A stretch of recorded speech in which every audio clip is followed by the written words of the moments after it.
You wake in a simple cottage just outside the monastery's outer wall, the light grey and soft through a single narrow window set high in the stone. The window is unglazed, covered only by a thin, oiled linen stretched on a frame, and it allows the earliest light to seep through in a pale wash. Your bed is a wooden frame with a straw mattress, the ticking rustling softly when you shift. The air inside the cottage is cool and smells of dry earth, old wood, and the faint smoke of last night's hearth fire now reduced to ash. You lie still for a long while, watching the light gain substance, listening to the silence that is not complete silence, but a weave of small sounds. Somewhere a sparrow chirps. The roof beam creaks once in the cooling morning. You feel the weight of the woolen blanket across your legs, the coarse weave familiar against your palms. Eventually, you push the blanket aside and place your bare feet on the floorboards, which are smooth and dark with age. You dress slowly, beginning with a linen undertunic that slips cool over your shoulders, followed by a heavier woolen tunic of undyed brown that reaches to your knees. You fasten a leather belt around your waist, and from a peg by the door you take down a wide-brimmed straw hat with a veil netting folded back and tied in a loose bundle at the crown. You do not need the veil yet, but you carry it with you as you always do. You push your feet into soft leather shoes, the soles worn thin but still sturdy, and you step outside. The cottage door opens onto a dirt path that runs parallel to the high monastery wall. The stones of the wall are irregular, placed centuries ago by masons whose names are forgotten, and they rise far above your head, grey and solemn. In the dim morning light, the surface of the stone is covered with patches of pale green lichen, shaped like flattened stars and cushions of dark moss that hold the night's moisture. You pause just outside the door and look along the path. To the left, the way leads to the outer fields and the forest edge, now hidden in a low mist that blurs the line between earth and sky. To the right, the path follows the wall toward the small wooden door that leads into the monastery garden. That is the direction you take. The ground underfoot is packed dirt mixed with small gravel, smoothed by the passage of many feet over many years, your own feet among them. As you walk, you notice small details without urgency. There is a loose pebble near the wall, round and dark, and you nudge it aside with the toe of your shoe so no one will stumble. A tuft of chamomile grows in the crack between the path and the wall, and as you brush against it, the leaves release a faint appley scent that rises and fades. The air is cool but not cold, the kind of cool that carries the promise of a warm afternoon, and you can smell the turned soil of the vegetable plots somewhere beyond the wall, mixed with the sharp green smell of crushed nettles. You reach the wooden door set deep into the stone. It is made of thick oak planks, darkened by age and polished by hands at the latch. The iron hinges are heavy and silent, because last autumn you spent an afternoon rubbing them with rendered fat until they no longer cried out. You lift the latch, a simple lever of forged iron, and the door swings inward with only a soft breath of movement. You step through and pull the door closed behind you, and the sound of the outside world changes. The wall blocks the wider sounds of the open land, so what you hear now is the enclosed stillness of the garden, a stillness with its own low constant hum. The garden is large and rectangular, bounded on all four sides by walls that trap warmth and make a private world. You stand for a moment just inside the gate, letting your eyes adjust to the quality of light. The early sun is still low, and the shadow of the west wall stretches across half the garden, leaving the eastern beds in cool blue shade. The sky above is a wide, pale dome with a few strands of cloud barely moving. Somewhere beyond the inner cloister wall, a bell rings for prime, its tone slow and resonant, spreading out like a ripple in water. You have heard that bell every morning of your adult life, and you pause as you always do, your hand resting on the rough wood of the door frame, to let the sound settle into your bones. When the last vibration of the bell fades, you begin your first walk of the day along the perimeter of the apiary. The apiary is at the far end of the garden, shaded by a single old walnut tree, whose branches spread wide and cast a dappled shade in summer. Now, in early spring, the branches are bare, except for the first tight buds. The skeps stand in 2 rows on wooden stands, their pale domed shapes rising from the ground like small hills made of straw. Each skep is a coiled basket of rye straw, bound with strips of blackberry bramble, the stitches even and tight, the work of your own hands over winter evenings. There are 12 skeps in total, though one stands empty and waiting, cleaned and repaired, ready for a swarm that may or may not come. You walk slowly toward the first skep, your steps unhurried. The grass around the stands is short because you scythe it yourself, and it is still wet with dew that soaks the hem of your tunic. You stop a few paces from the first skep and simply look. The entrance is a small notch cut into the bottom rim, and from this dark opening bees are already emerging into the cool air. They come one at a time or in small unhurried clusters, each bee pausing for a heartbeat on the landing board before launching herself upward. The landing board is a flat piece of slate you placed there 2 springs ago, and its surface is dusted with fine yellow pollen dropped by returning foragers. The bees move with the steady, orderly purpose that has always been their way. Some fly out and curve immediately up over the wall, heading for the meadows and hedgerows beyond. Others circle the apiary in widening spirals, orienting themselves to the position of the skep, the walnut tree, the tall gable of the monastery chapel visible above the inner wall. You watch this traffic without counting, simply absorbing the rhythm. The humming from inside the skep is a continuous low sound, not loud, but a presence that fills the space just behind your ears. When you lean closer, you can smell the warm wax scent that drifts from the entrance, sweet and slightly resinous, mixed with the dry, grassy smell of the straw itself. After a time, you move to the next skep, and the next, walking the length of the row. Each skep has its own character, though the untrained eye might see only identical straw domes. The second skep from the end sits slightly tilted on its stand because the ground beneath the stand settled over winter, and you make a mental note to level it later. The bees from this colony are more numerous already, the entrance busy with a constant 2-way stream, foragers landing with their hind legs heavy with pollen baskets in shades of pale yellow and soft orange. You kneel down on the damp grass to watch more closely, your hands resting on your knees. A bee lands on the slate and walks in a small half-circle before entering the dark slit. Another emerges and rubs her front legs over her head in a precise grooming motion, cleaning her antennae before flight. The pollen she carries is bright lemon yellow, a color that tells you the pussy willows by the stream are blooming. A third bee hovers near your hat for a moment, then decides you are not a flower, and veers away.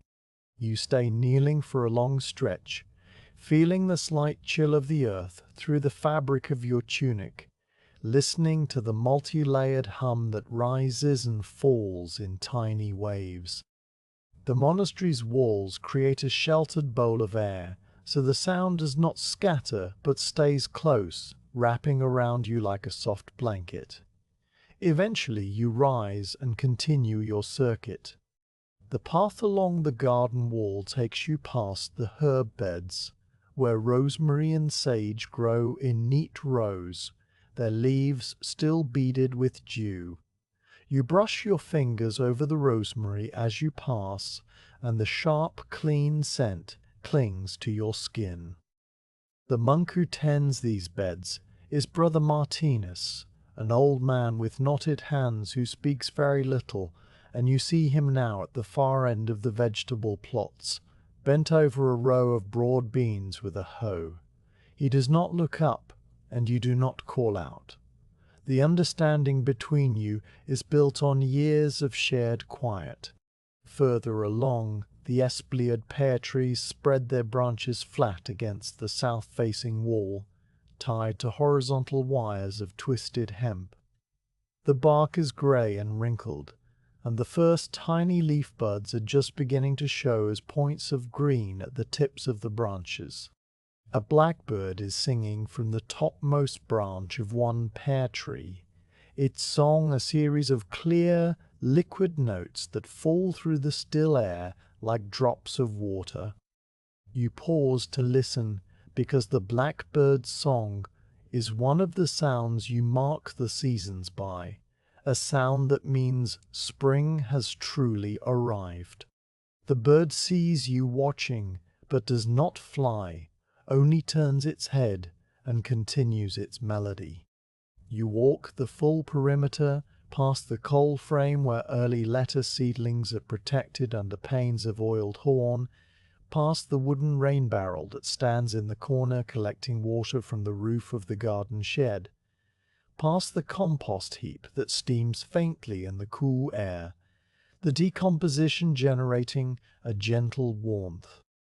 The garden shed is a low building with a thatched roof, where you store spare skeps, tools, and the brazier you use for producing smoke. You open the shed door and breathe in the dry, dusty smell of stored straw and old wood. Everything is as you left it, the 3 empty skeps stacked upside down to keep out mice, the bundle of dried rotted punk wood used for smoker fuel, the long-handled hive tool with its curved blade, the linen cloths for straining honey, the pottery jars and the wooden honey squeezer.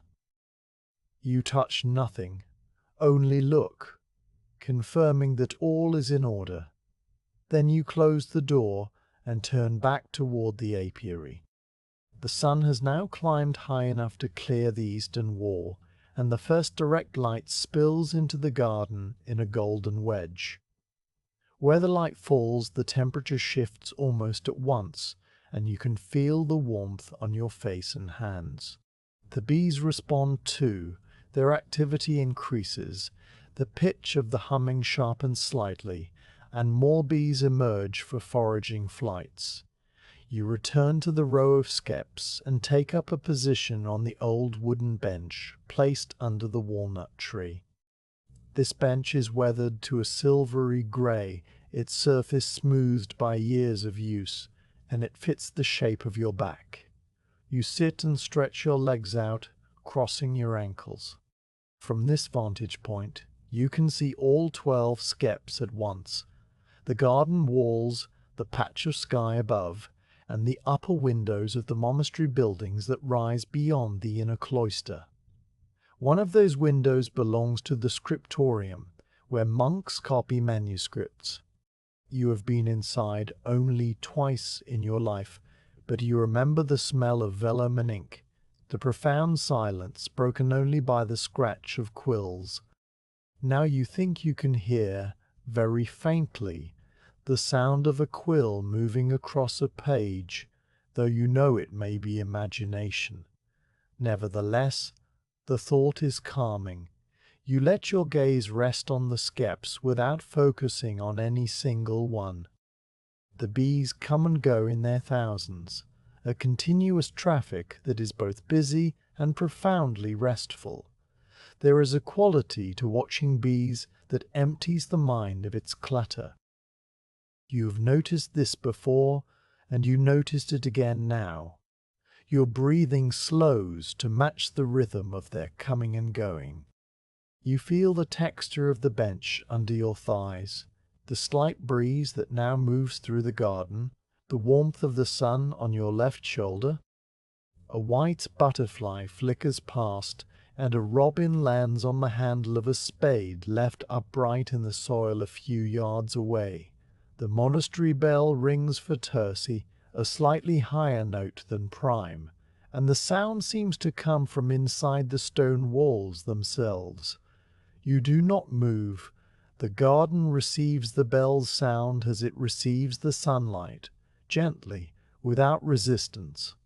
After a while, you stand again and walk over to the water source, a small stone basin fed by a lead pipe that protrudes from the wall. The pipe drips steadily, and the basin is full. The surface smooth and dark.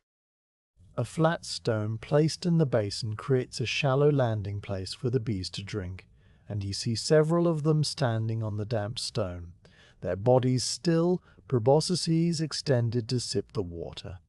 You top up the basin by pulling the wooden plug from the pipe for a few moments, and the fresh water splashes softly, clearing away the dust and pollen grains that have gathered. The bees do not startle. They simply wait until the surface is calm again and resume drinking. You watch the way the water magnifies the pebbles at the bottom of the basin, the way the light bends around each bee's legs. The water is cold from its underground source, and when you dip your fingers in, the chill travels up your wrist. The rest of the morning passes in these small, repeated observations. You return to the bench, then rise to walk the row again, then pause to pull a stray weed from beside a skep stand, the root coming up easily from the damp soil. You note that the bees from the fourth skep are carrying pollen of a darker orange than the others, suggesting they have found a different source, perhaps the crocuses that naturalize in the monastery's small orchard. You watch a drone bee, larger and slower, blunder out of the entrance and sit for a long time on the landing board, buzzing his wings once or twice as if testing them. Drones appear only when the colony is strong and the season advancing, so this is a good sign. You do not keep written records. Your records are in your head and in the thousand small observations that accumulate over the years. You know the history of each colony, which skep swarmed last summer, which queen is in her second year and may need replacing, which skep produced the palest honey the autumn before last. All this knowledge lives in you quietly, like the humming lives in the skeps. Toward midday, the sun stands almost directly overhead, and the shadows have shrunk to dark pools directly beneath the skeps. The air in the garden is now warm, and the scent of the herbs is intensified, the thyme and marjoram releasing their oils into the heat. You remove your hat because the sun is no longer in your eyes, and you hang it on a branch of the walnut tree. You walk to the gate and look out onto the outer path where the dust is dry and pale. No one is passing. You can see the roof of your cottage a short distance away, its thatch mellow to a deep grey-brown. You will go there soon for a midday meal of bread and cheese, but not yet. For now, you step back into the garden and close the gate. The sound of the latch dropping into place is a soft final click. You walk once more around the apiary, your morning circuit complete, and you feel the deep satisfaction of a world in order. The bees have everything they need, and you have given them your steady, undemanding presence. You stand still in the center of the garden, surrounded by the walls and the skeps and the continuous low hum, and you close your eyes. The warmth of the sun presses against your eyelids, and you listen to the layered sound of the bees until the bell for sext reminds you that the day is moving and you are part of its movement. You stand for a time near the row of occupied skeps, listening to the steady hum that seems to come from the ground itself, and then your gaze moves to the spare skep kept under the broad eave of the tool shed, where the fax overhangs a low stone ledge. The skep has no bees inside it, and it rests upside down on a flat board, so that no mouse or spider makes a home in the dark hollow. The morning light falls across it in a pale band, catching the tips of the straw coils so that they shine like threads of dull gold. You step across the crushed gravel and duck your head slightly under the eave, and you lift the skep with both hands, feeling the lightness of it compared to the weight of a living hive. The straw is dry and cool against your palms, and as you turn it right side up and carry it into the sun, the whole shape seems to breathe out a faint, grassy smell mixed with the older scent of propolis and beeswax that has soaked into the fibers over seasons of use. You set the skep on the wooden bench that sits against the south wall where the sun warms the stone, and you sit down beside it. The bench is a simple length of oak plank, smoothed by weather and by the passage of many sleeves, and it creaks once softly as your weight settles. You run your hand over the domed top of the skep, tracing the spiral from the small flat crown down to the flared base where the entrance notch is cut. Each coil of straw is pressed tight against the one below it, and the binding stitches of split bramble form a pattern of small dark dashes that follow the curve like writing in an old language you know by heart. You press your thumb against a section of the stitching and feel how the bramble has hardened to a woody firmness, how it grips the straw bundles with a grip that will last many years if the skep is kept dry and out of the hard frost. The skep is made of rye straw, long straight stalks that were harvested the previous summer from a field beyond the monastery's eastern pasture. You remember the day you walked out to the field with a sickle and a bundle of twine, the straw standing tall and pale yellow, rustling with a dry papery sound in the breeze.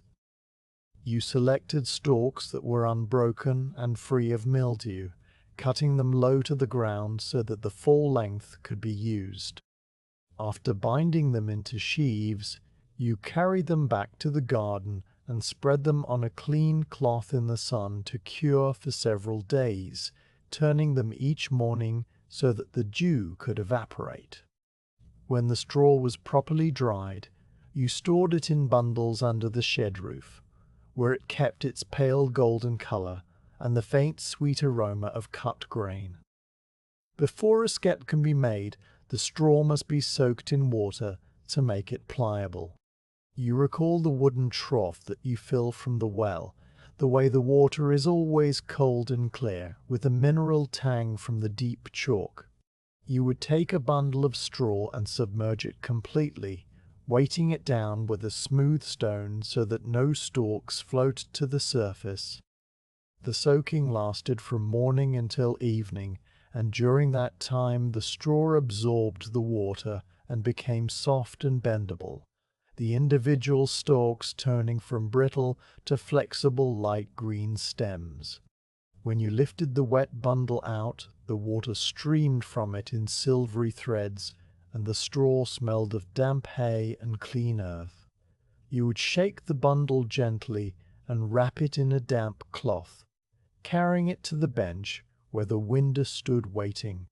The winder is a simple tool, a wooden crank with a hook at one end and a handle that fits comfortably in the palm. You keep it in a niche in the shed wall, and you reach for it now without needing to look. your fingers finding the familiar smooth wood of the handle worn to a darker shade by the oils of your hand. You set the winder on the bench beside the empty skep, not because you need to make a new skep today, but because having it there helps you think about the process while you sit quietly. The winder's iron hook is slightly polished from use, and the crank turns with a soft clicking sound from a simple ratchet that holds the tension steady. You turn the handle once, twice, just to hear the little sound, and then you let it rest. Making a skep begins with forming the straw into a continuous rope. You take a handful of the soak stalks, align their thick ends with the thin ends so that the bundle has an even thickness along its length, and you feed the bundle under a loop of cord attached to the bench. With the winder's hook, you catch a few stalks at the very end and begin to turn the crank, and as you turn, the straw twists around itself into a tight spiral rope.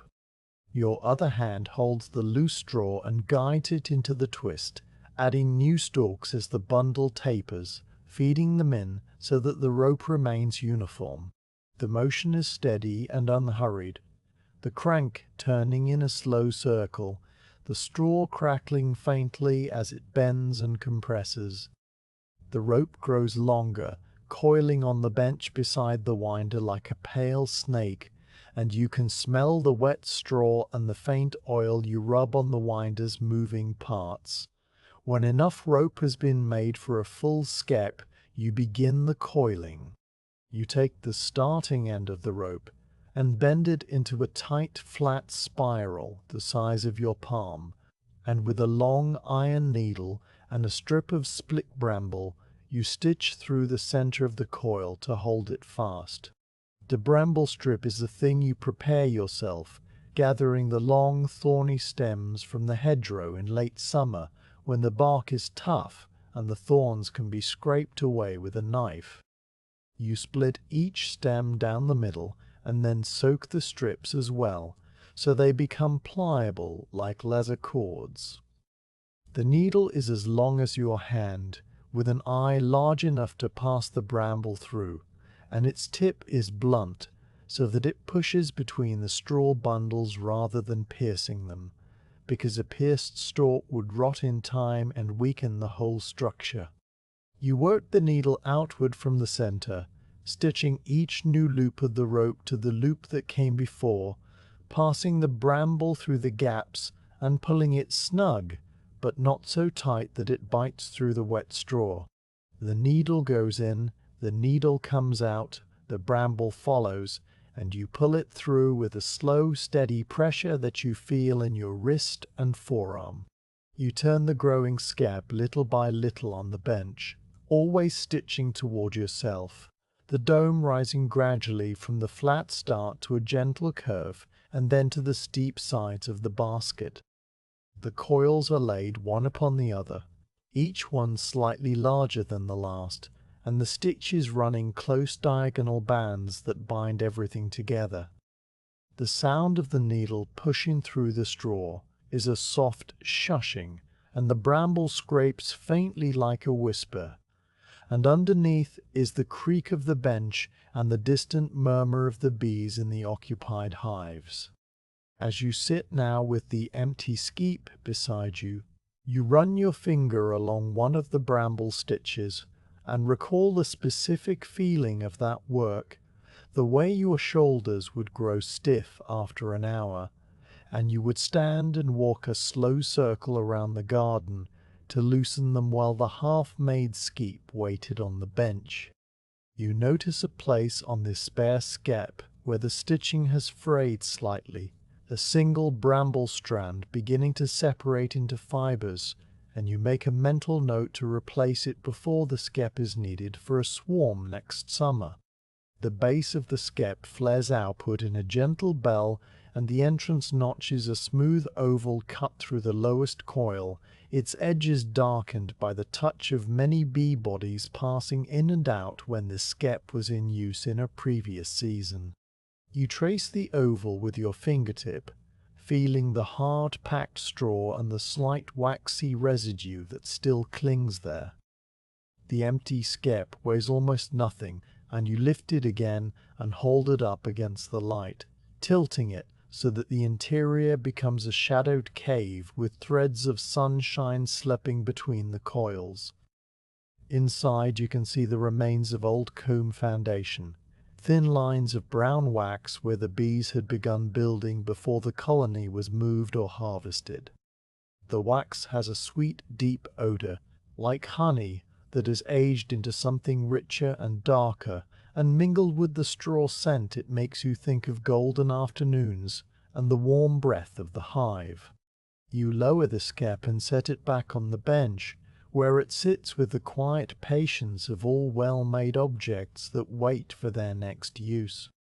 You look across the garden to the occupied hives, their straw domes glowing in the strengthening light, and you notice that one of them has a loose binding near the entrance. A strand of bramble has worked free and hangs in a small loop, and a few straw ends are beginning to poke outward like uncombed hair. This is a small repair, nothing urgent, but the morning is still long and the air is mild, so you decide to fix it now. You rise from the bench, leaving the empty skep there in the sun, and you walk to the shed to collect a length of prepared bramble from the bundle you keep soaking in a jar of water. The jar is a simple pottery vessel with a narrow neck and a glaze the color of wet leaves, and inside the water the bramble strips float like dark ribbons, soft and ready. You take one out, shake the excess water into the jar, and carry it back to the bench along with the iron needle and a small knife with a curved tip. You approach the occupied skep quietly, stepping with care so that your shadow does not fall across the entrance and startle the guard bees. The bees are already busy with the day's foraging, launching from the entrance in small arcs and returning with pollen loads, and the hum around the skep is a contented sound, a low and even note that does not change as you kneel nearby. You settle onto the wooden kneeler you keep beside the hives, a low plank set on two flat stones, and you lean close to the loose stitching. The bees pay you little attention, though a few workers crawl over the straw near your hands, pausing to investigate the new scent of wet bramble before moving on. With a curved knife you carefully trim away the broken strand of bramble, cutting it flush where it enters the coil so that no rough end remains to catch on a bee's wing. The straw ends that have pulled loose you gently tuck back into place, using the tip of the needle to guide them under the existing bindings. The straw is dry and slightly bristly, and it rustles against your fingers, but it yields to the pressure and lies flat once more. You then thread the fresh bramble strip through the eye of the needle, a task that takes a moment of focus because the strip is slippery and the eye is narrow. You pinch the end and push it through, then pull a long enough tail to work with, and you begin to stitch the loose coil back down to the one below. The needle passes between the bundles with the familiar soft resistance, and you pull the bramble through until it sits snug. Then you take the next stitch, a thumb's width further along the curve, following the original stitch line so that the repair blends into the older work.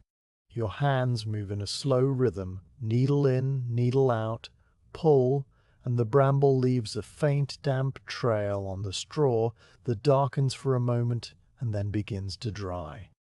The bees come and go beside you, their small bodies brushing the air with a sound like the finest parchment being turned. One lands on the back of your hand and walks a brief circuit, its feet tickling like the touch of a dry grass blade, and then it launches again and vanishes into the wide sky above the garden. You do not flinch or pause, you only note the sensation and continue stitching. As you work, you think about the coil of straw you are mending, and how it was once part of a rope made on a quiet afternoon, much like this one, perhaps with the same winder and the same bench and the same jar of soaking bramble.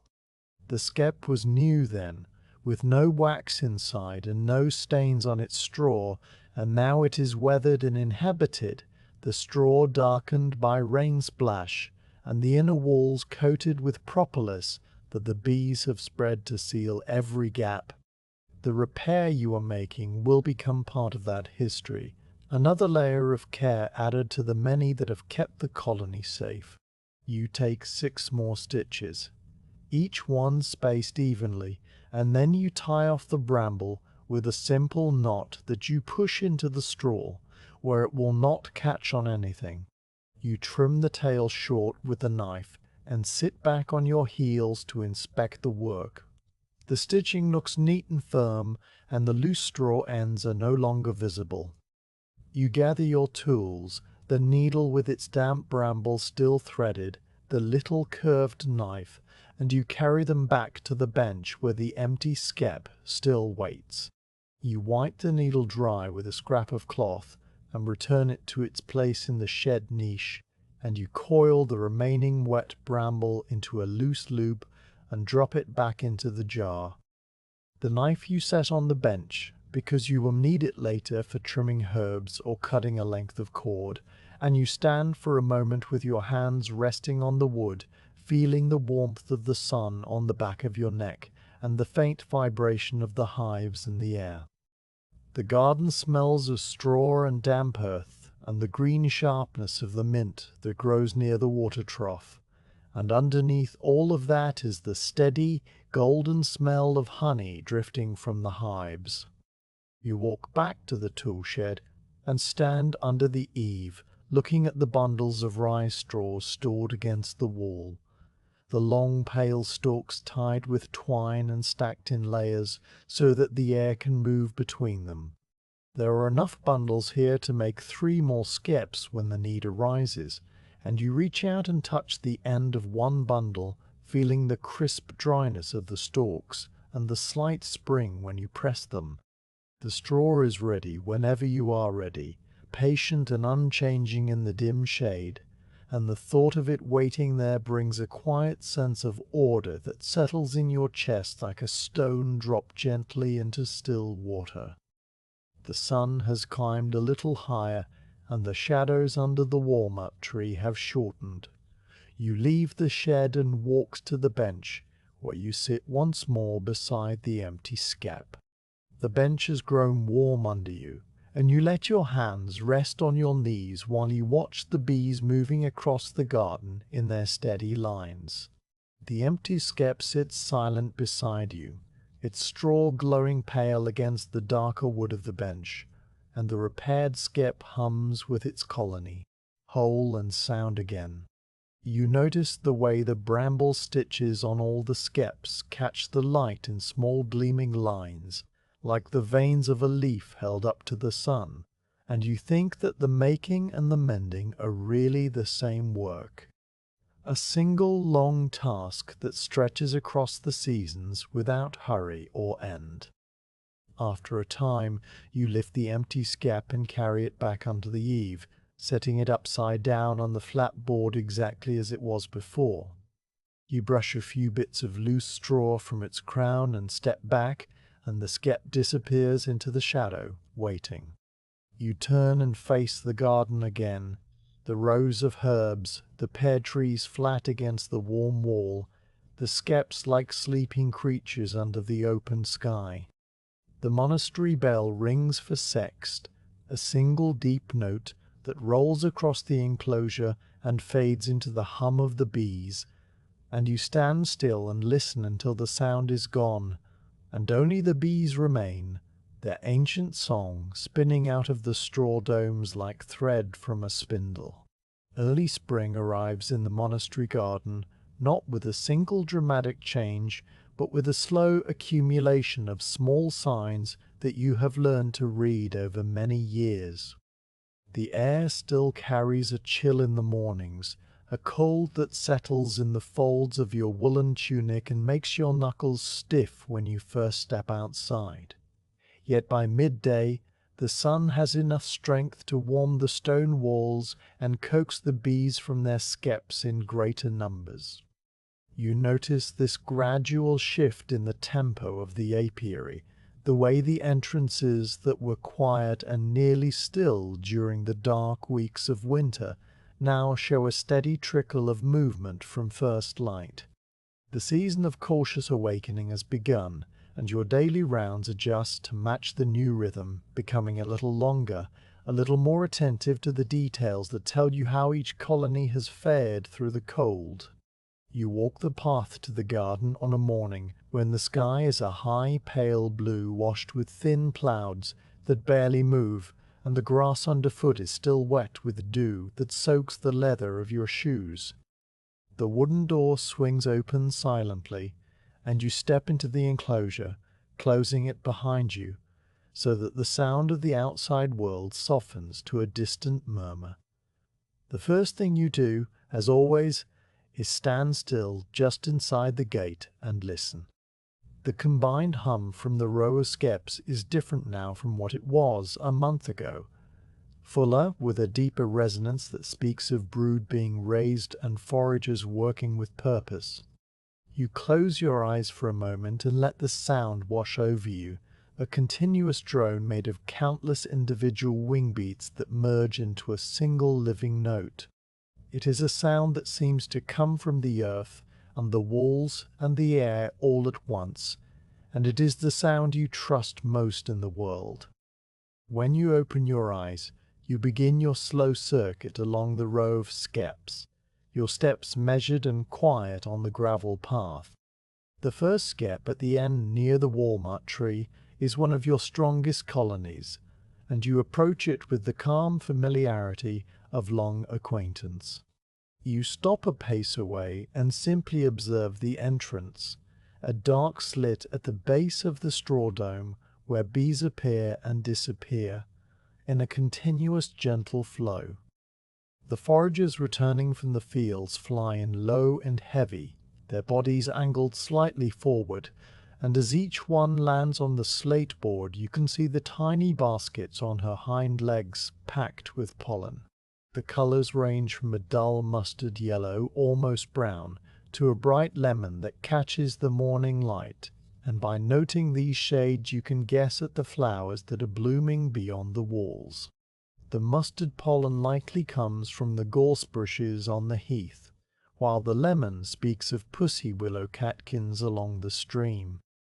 A few bees carry pollen of a soft pale grey, a colour you associate with the early blossoms of the blackthorn that grows in the hedgerows, and the sight of it tells you that the season is advancing exactly as it should.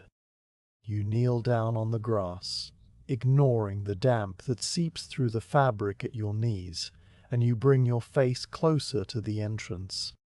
The guard bees stand at the threshold, their antennae raised and moving in small circles as they check each incoming worker with quick, precise touches.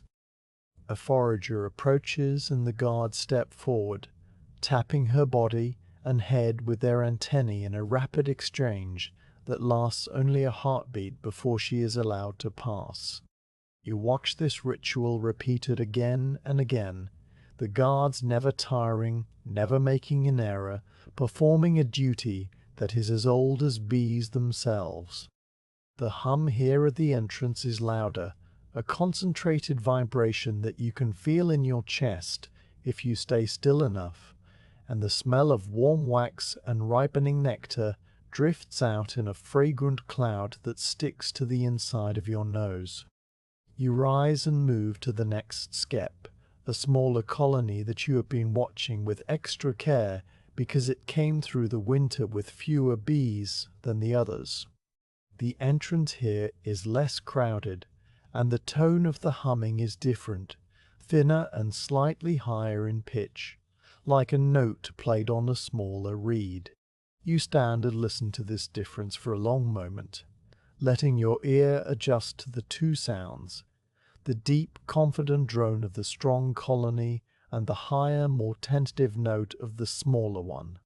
It is a language you understand without needing words, a music that tells you everything about the health and mood of each hive.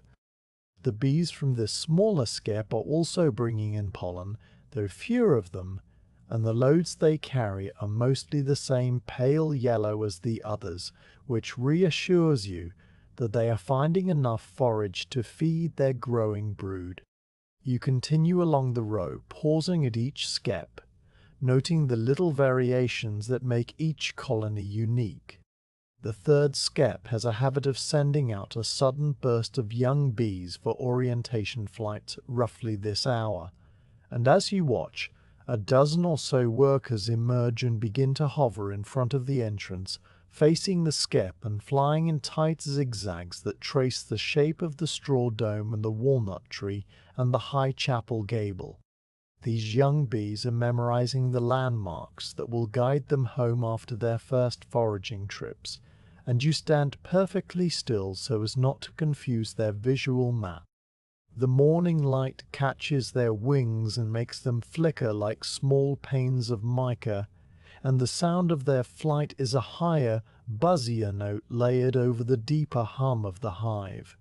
After a few minutes, they finish their dance and either return inside or lift away over the wall, joining the steady streams of foragers that crisscross the garden in long arcs.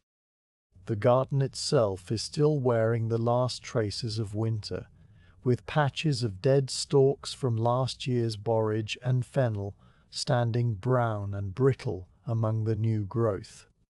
But if you look closely, you can see the fresh green shoots pushing up through the soil, the pointed tips of chives and the rounded leaves of borage breaking through the crust of the earth.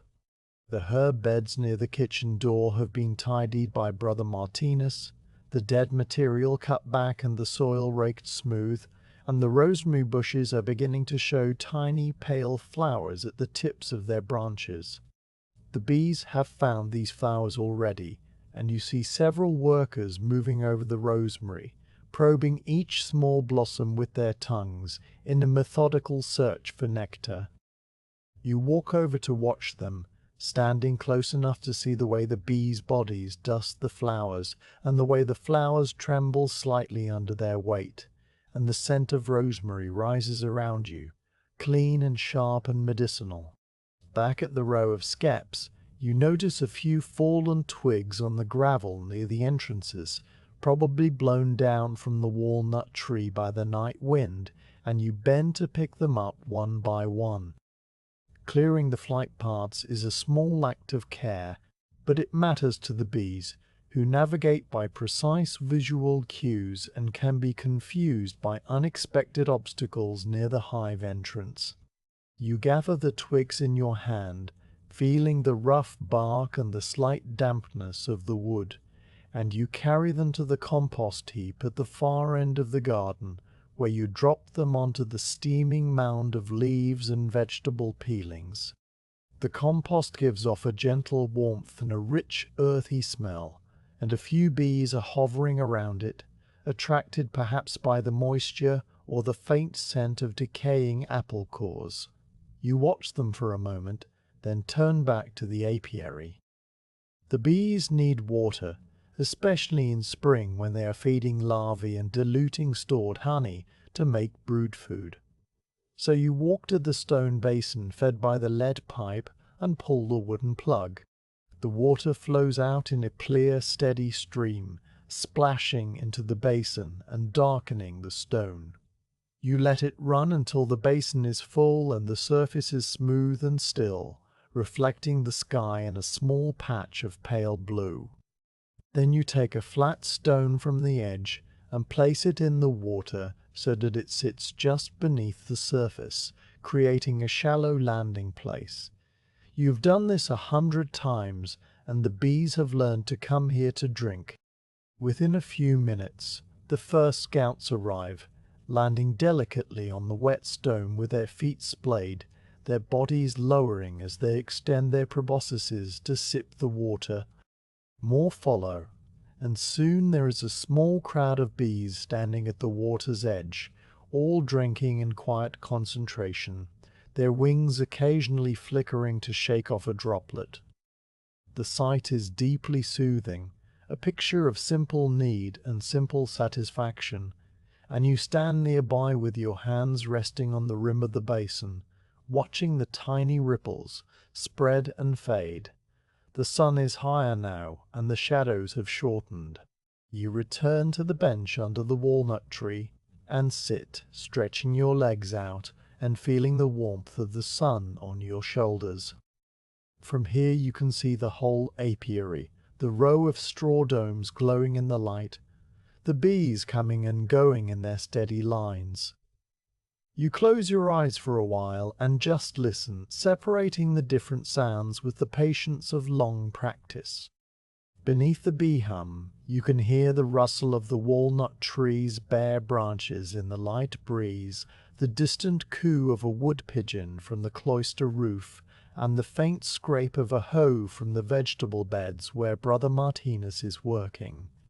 The monastery bell rings for terce, its tones spreading out over the garden like a wash of cool sound, and you let it pass through you without moving, your hands resting loosely on your knees. The bell fades, and the bee hum returns, unchanged, eternal. After a while, you open your eyes and walk back to the Skeps for another slow inspection. The smaller colony that worried you earlier seems more active now, and you kneel to watch the entrance more closely. A worker emerges carrying a small white object in her mandibles, a dead pupa or a bit of debris that she is removing from the hive, and she flies a short distance before dropping it on the ground. This is a good sign because it means the house bees are cleaning the cells and keeping the brood nest tidy. You watch her return and disappear inside, and then you notice another bee fanning her wings at the entrance, her body angled downward, and her wings beating so fast they are nearly invisible. She is circulating air through the hive, regulating the temperature and humidity for the developing brood, and the steady hum of her work joins the larger hum of the colony. You stay kneeling, watching these small acts of maintenance, until your knees grow stiff and you rise with a soft groan. The rest of the morning passes in this way, a slow alternation between walking and standing and sitting, between observing and listening and simply being present. You walk the perimeter of the garden, noting the progress of the pear buds on the espaliers and the first tiny clusters of flower buds on the currant bush. You stop at the shed to check that the spare skeps are still dry and that no mice have found a way inside, and you run your hand over the coils of the empty skep that waits under the eave, its straw cool and slightly dusty. Then you return to the hives, walking along the row once more, your eyes moving from entrance to entrance, your ears tuned to the steady song. The bees have everything they need, and you have given them your steady attention, your quiet presence. The morning bell for sext is still some time away, and until it rings, you will stay here in the walled garden, moving slowly among the skeps, breathing the cool air and watching the small industrious bodies that go about their work in the pale spring light. The garden is a world inside walls, and the walls are old beyond memory. They were built by hands that belonged to men long gone, men who mixed lime mortar from the kilns down by the river and carried stones on their backs from the quarry beyond the southern hills. The stones are of many sizes, some large and squarish, others small and irregular, fitted together with a patience that speaks of a different age, when time ran slower and a wall could take years to finish. You have traced the mortar lines with your finger on quiet afternoons, noticing how the lime has hardened to a pale grey crumbly in places where frost has bitten deep, but still holding after centuries of wind and rain.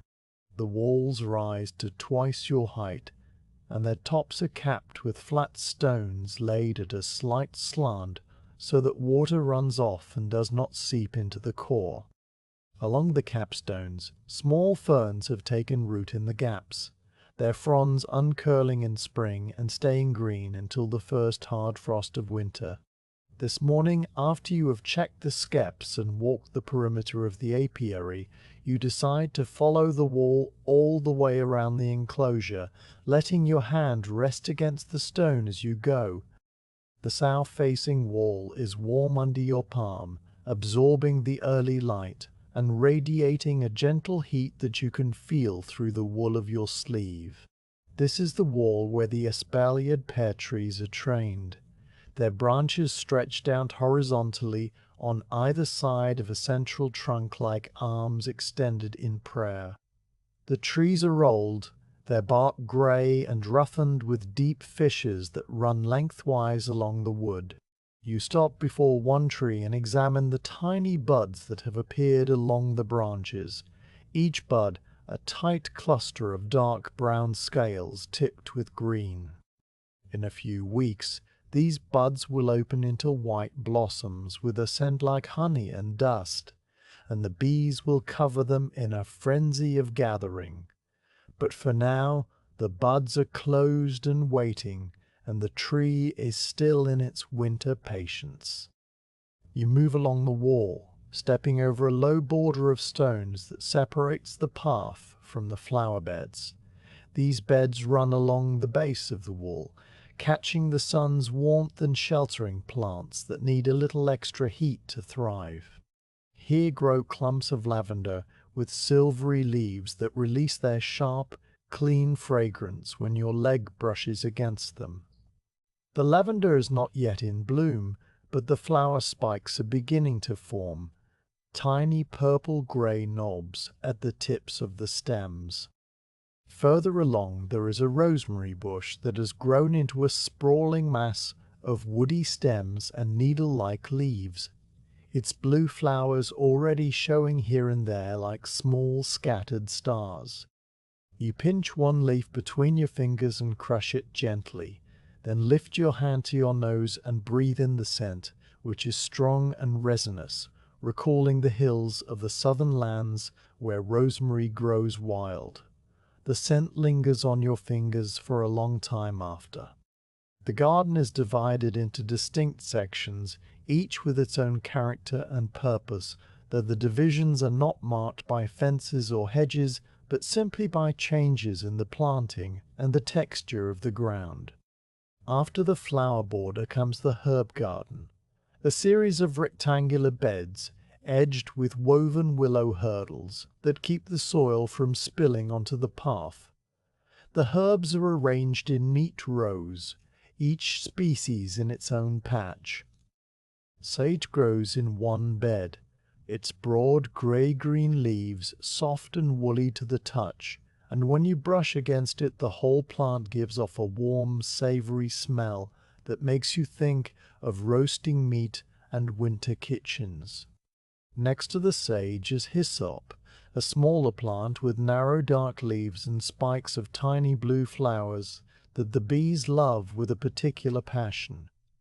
You often see them working the hyssop on summer mornings, their bodies dusted with pale pollen. Rue grows at the corner of the bed. Its leaves are bluish-green divided into delicate lobes, and you handle it carefully because the oils can raise a rash on sensitive skin. The monks use rue in tiny amounts for medicines, and you leave its tending to Brother Martinus, who knows the correct proportions. Beyond the herbs, the vegetable plots open out in a larger space where the soil is deeper and darker, enriched with compost from the heap in the corner. The beds here are raised slightly, mounded up along their length, so the water drains away from the roots of the plants. Broad beans are growing in one plot, their sturdy stems rising in pairs of green leaves with a silvery underside, and the first flowers are appearing, white with black markings that look like tiny eyes. You kneel by the edge of the bed and touch the soil, which is cool and crumbly, full of the small worm casts that tell of healthy earth. A few weeds have sprouted among the beans, chickweed mostly, with its tiny white star flowers and trailing stems, and you pull them out one by one, laying them on the path to wilt in the sun. The weeding is a task that could take all day, but you only spend a few moments at it, clearing a small patch near the edge before rising and moving on. The path that runs between the vegetable beds is made of crushed gravel mixed with sand, and it crunches softly under your shoes as you walk. The gravel is a pale buff color, and in the morning light it almost glows. You notice how the path has been worn into a shallow channel down the center, where countless footsteps have pressed the gravel deeper into the earth over the years. Your own footsteps fit into this channel as if the path was made for you, though in truth it was made by the accumulated weight of all the monks and workers who have tended this garden since the walls were first raised. The path leads past a wooden wheelbarrow propped against the wall, its single wheel worn smooth and the handles polished by the grip of hands. The wheelbarrow is empty now, but later someone will fill it with weeds or harvested vegetables and trundle it to the compost heap or the kitchen door. You pause at the water barrel that stands in the north corner, a large oak cask bound with iron hoops and fed by a lead pipe that comes through the wall from a spring further up the slope. The barrel is always full, its surface dark and still except where a single drip falls from the pipe every few seconds, sending out concentric rings that spread and vanish. A wooden lid covers most of the opening to keep out leaves and insects, but a gap is left for the pipe and for the dipper, a long-handled ladle made of turned wood that hangs on a hook at the side. You lift the dipper and scoop a measure of water, and you drink it slowly, tasting the mineral coldness that speaks of deep underground places. The water is so cold it makes your teeth ache faintly, but it is clean and good, and you replace the dipper on its hook when you are done. From the water barrel you can see the inner wall that separates the garden from the monastery cloister. This wall has a door in it, a heavy arched door of oak studded with iron nails, and it is usually kept closed. The monks enter the garden through this door at set hours, coming to work in the vegetable plots or to gather herbs for the infirmary, or simply to walk in silence among the plants and pray. You see them sometimes in the early morning or late afternoon, their dark habits moving among the green rows like shadows, their hands tucked into their sleeves. They acknowledge you with a slight nod or a raised hand, but they rarely speak because the monastery observes a rule of silence for much of the day, and even when speech is permitted, the monks are sparing with words. You have learned to communicate with them through small gestures, a tilt of the head to indicate a job done, a pointing finger to show a swarm's location. It is a quiet companionship, but it is companionship nonetheless. As if your thoughts have summoned them, the cloister door opens now with a low groan of its hinges, and two monks step into the garden. One is old, his back slightly bent, and his grey beard reaching nearly to his waist. This is Brother Martinus, who has tended these herbs for more than 40 years. The other is much younger, a novice with a smooth face and hands that still look soft, and he carries a wooden tray with empty pottery jars.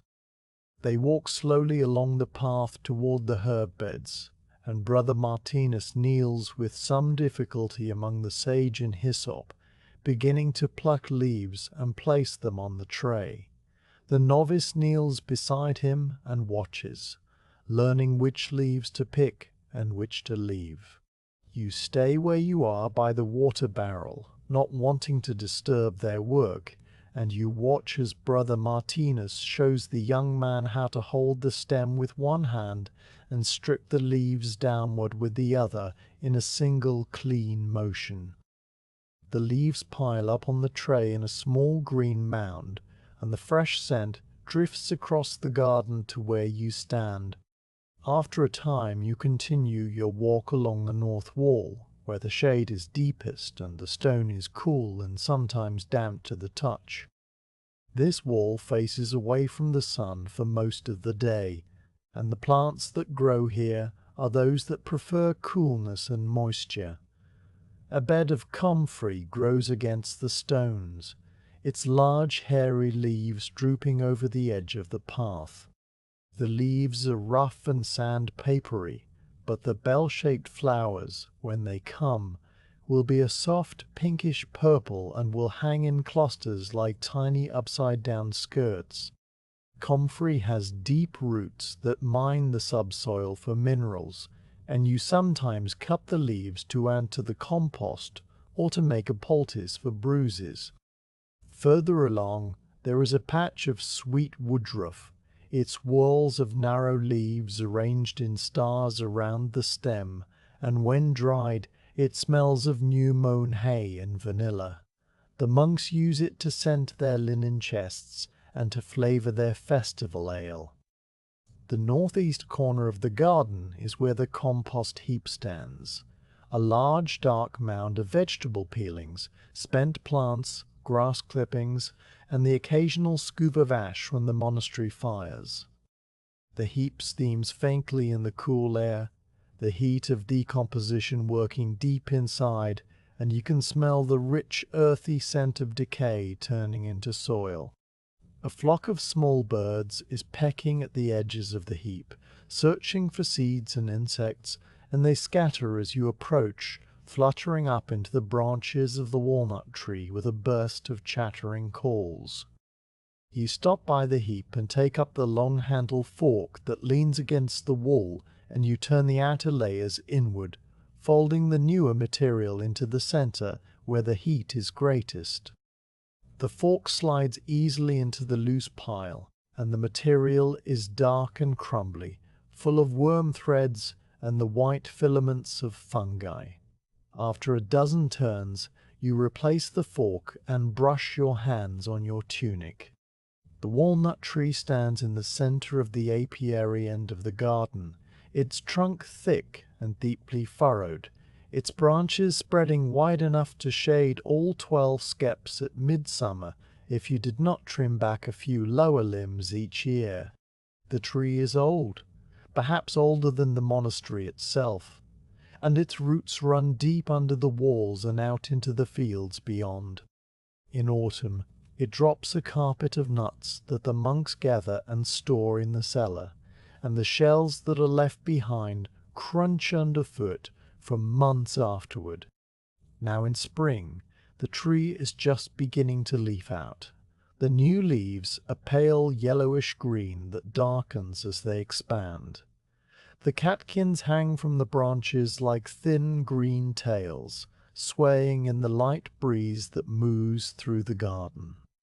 You stand under the tree and look up through the branches at the sky, which is a clear soft blue with a single hawk circling far above, so high it is only a speck. The beekeeping area occupies the space directly beneath the walnut and extends to the garden's western wall. The 12 skeps rest on their wooden stands, arranged in 2 rows with a gap between them wide enough for you to walk and work.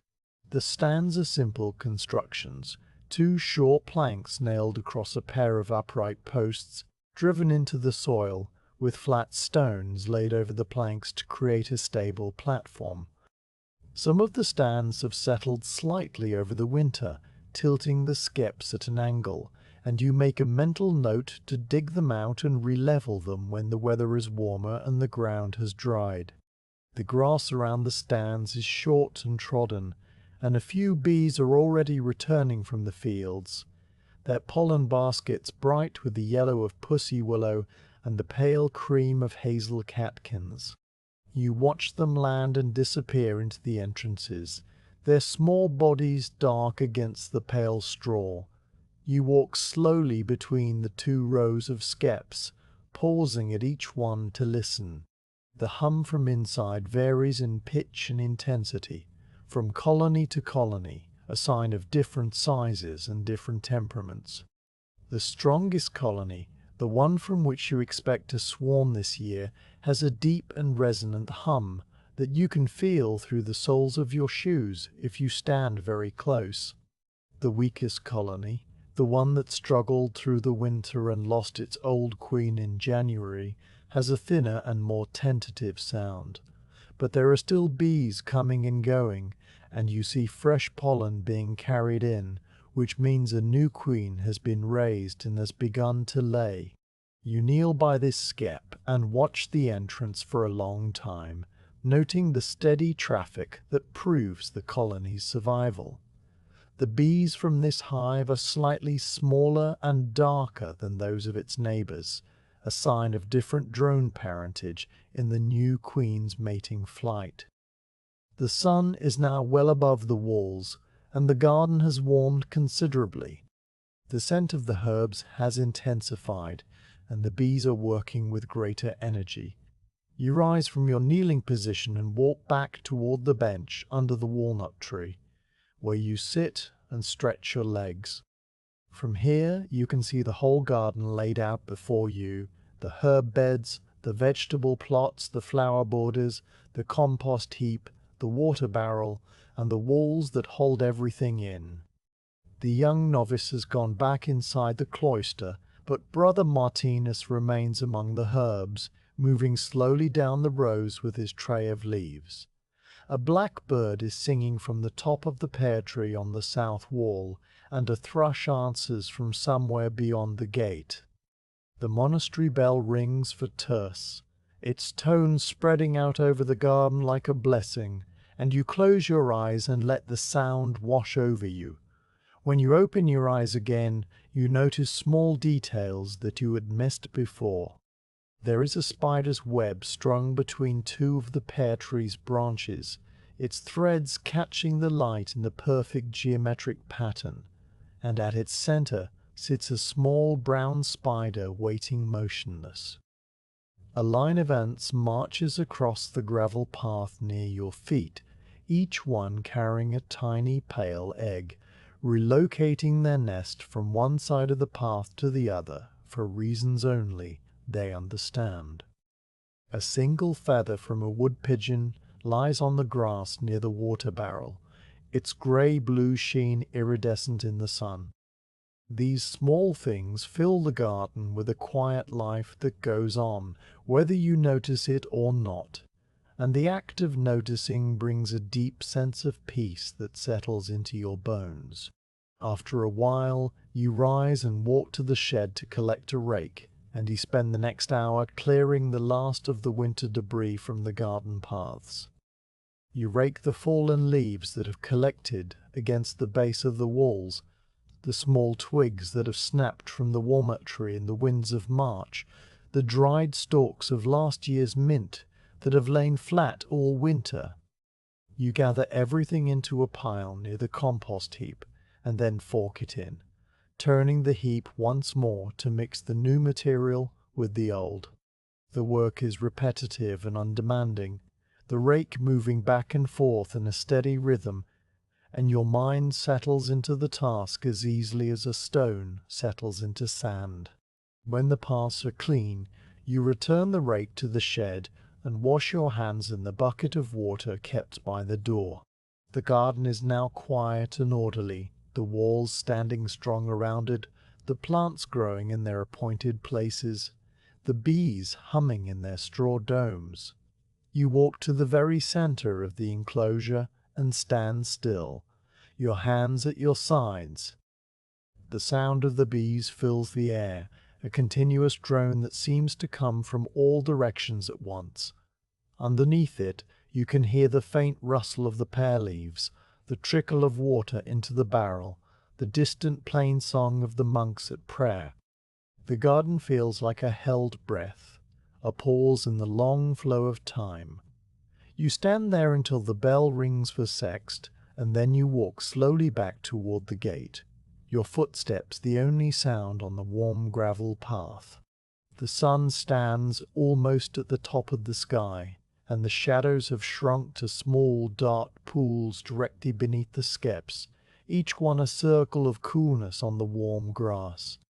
The morning coolness has burned away, and the air inside the walled garden is now still and heavy with the scent of warm straw, thyme, and the faint honey breath of the hives. You have walked your morning rounds, cleared the path, checked the water basin, and watched the steady traffic at the entrances until your mind has grown as quiet as the garden itself. Now the temperature has risen just enough for the bees to be out in force, and the wax inside the Skeps will be soft and pliable, less likely to crack when you lift the domes. This is the hour for a midday inspection, a careful look inside the hives to see how the colonies are building their combs and raising their brood. You walk to the tool shed and duck under the low lintel, where the air is cooler and smells of dry straw and old wood. On a shelf just inside the door rests the small brazier you use for smoking the bees, a simple iron pot with a hinged lid and a pair of leather bellows attached to the side by a copper tube. Beside it is a basket of fuel, dried rotted punk wood that you collected from the forest floor last autumn, pieces of fallen branch that have decayed to a pale spongy texture that smoulders without flame. You take a handful of the punk and crumble it into the brazier, packing it loosely so that air can move through, and with a strike of your flint and steel you catch a spark onto a bit of charred linen and tuck it into the center. You work the bellows gently, and the punk begins to glow at its heart, sending up a thin white plume of smoke that smells of earth and old leaves, not acrid, but cool and mild. You close the lid and adjust the small vent, then carry the brazier by its wooden handle out into the sun. The smoke is an old language between you and the bees, a signal that calms them without harm. You set the brazier on a flat stone near the first skep and let the smoke drift lazily upward while you gather the rest of your tools. From the bench you take the curved hive tool, a blade of iron with a handle worn smooth, and a clean linen cloth, and you tuck a small bundle of dried grass stems into your belt to use as a seal later. You approach the strongest colony, the one at the end of the row near the walnut tree, and you stand still for a moment, letting the bees become accustomed to your presence. The hum from inside is deep and steady, a sound that vibrates through the straw and into the air, and the entrance is busy with foragers returning from the fields with their pollen baskets full and shining. You kneel beside the skep and direct a few gentle puffs of white smoke toward the entrance, watching the bees pause and retreat slightly, their antennae waving as they taste the air. Then you wet the nozzle under the rim of the skep and send a thin stream of smoke into the gap where the dome meets the wooden stand. The bees inside respond with a soft rustling sound, a rearrangement of thousands of bodies, and the pitch of their hum lowers by a fraction. You wait a dozen heartbeats for the smoke to take effect. Then you set the brazier aside and place both hands on the sides of the skep. The straw is warm from the sun, and you can feel the vibration of the colony through your palms. You tilt the skep slightly backward, breaking the propolis seal that the bees have glued around the base, a dark brown resin that cracks with a faint sticky sound.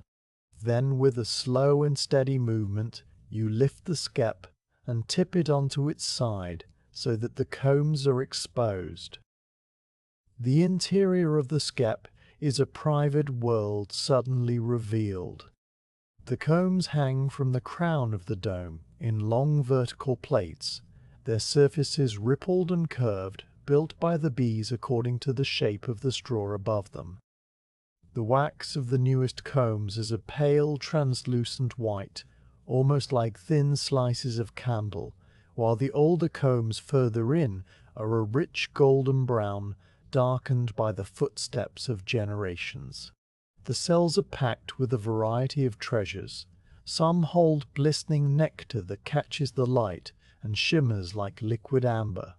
Others are capped with a thin white seal that means the honey is ripe, and still others contain the coiled white larvae of the brood, each one a tiny crescent floating in a pool of royal jelly.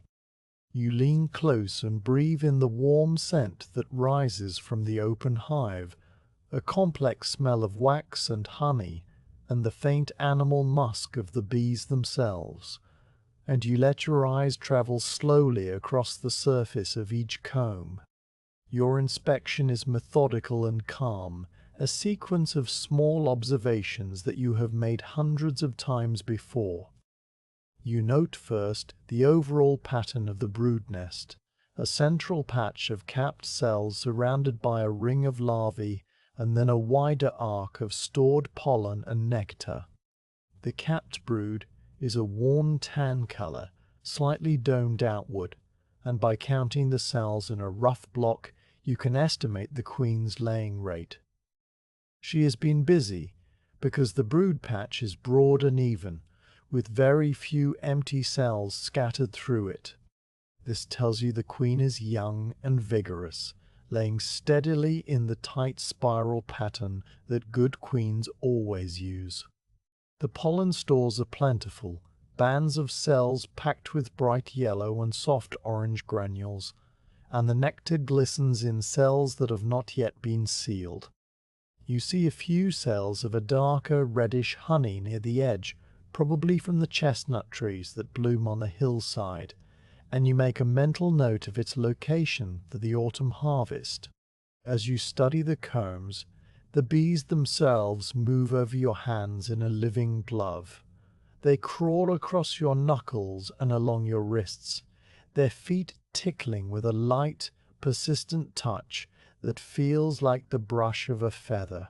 You remain motionless, allowing them to explore the unfamiliar landscape of your skin without alarm.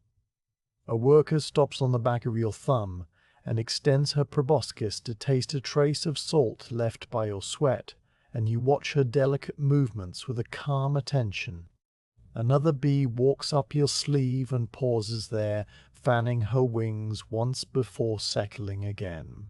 You have learned long ago that stillness is the key to this work, a patience that communicates to the bees that you are not a threat. The smoke has made them drowsy and docile, and they move slowly, their usual quickness softened. Then you see the queen. She is moving across the center of a brood frame, her body longer and more slender than the workers', her abdomen a deep golden brown that gleams in the sun. She walks with a deliberate, gliding motion, pausing every few steps to inspect a cell, dipping her head inside to measure its dimensions with her antennae, and then, if the cell is clean and empty, she curls her abdomen and deposits a single tiny white egg that stands upright at the bottom. You watch her work for a long moment, noting the steadiness of her pace and the neat pattern of her laying.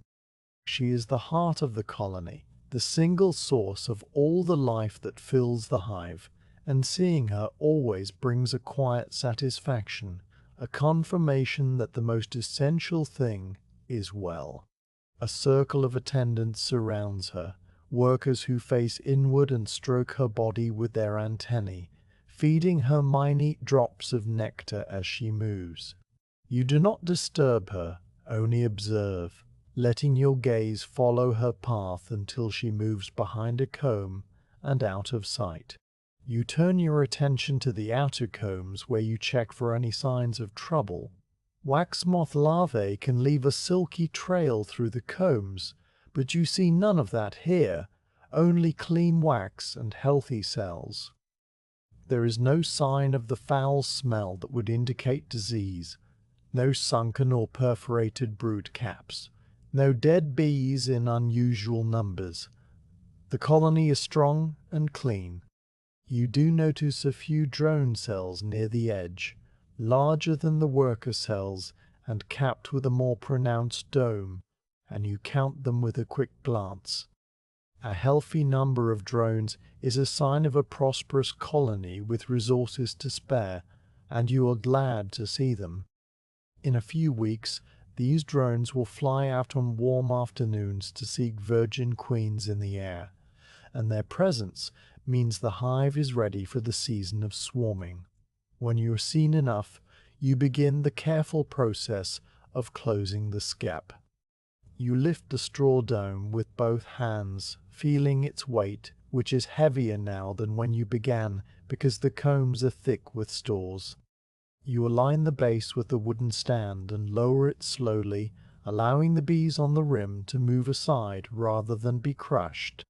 The propolis seal will need to be remade by the bees, but you help them by taking the bundle of dried grass stems from your belt and tucking it around the base where the skep meets the stand, pressing the grass into the gap with your fingers. This temporary seal will keep out drafts and robber bees until the colony can glue it shut with fresh propolis. You work the grass in with a gentle but firm pressure, circling the skep on your knees until the gap is filled evenly all the way around. You stand and stretch your back, which has grown stiff from kneeling, and you look down at the skep now settled and whole again. The bees are already returning to their normal routines, the traffic at the entrance resuming its steady pace, the smoke forgotten. You pick up the brazier and add a fresh pinch of punk to keep the ember alive. Then you move to the second skep in the row.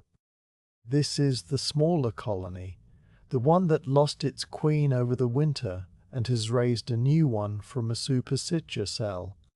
You are particularly interested in this inspection because you want to confirm that the new queen is laying well and that the colony is recovering its strength. The process repeats, but the details are different. You puff smoke at the entrance, but this colony is slightly more defensive, and a few bees fly up and circle your veil before settling. You lift the skep, and the combs inside are fewer and smaller, the wax paler and more fragile. The brood pattern is patchier than in the strong colony, with some empty cells scattered among the capped brood, but you can see fresh eggs standing in the bottom of the clean cells, which means the new queen is present and working. You search for her among the combs, and after a minute you find her, a smaller queen with a darker abdomen and a quicker, more nervous movement. She has not yet developed the calm, steady pace of an older queen, but she is laying, and that is what matters.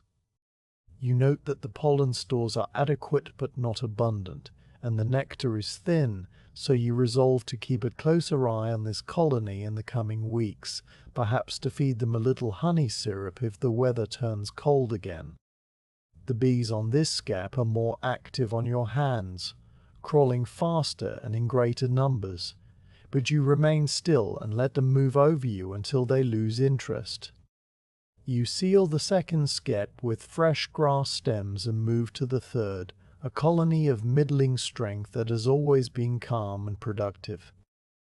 This skep is slightly larger than the others, a dome you made 3 winters ago with straw from a particularly good harvest, and the combs inside are a beautiful deep gold, built in smooth curves that follow the shape of the straw coils.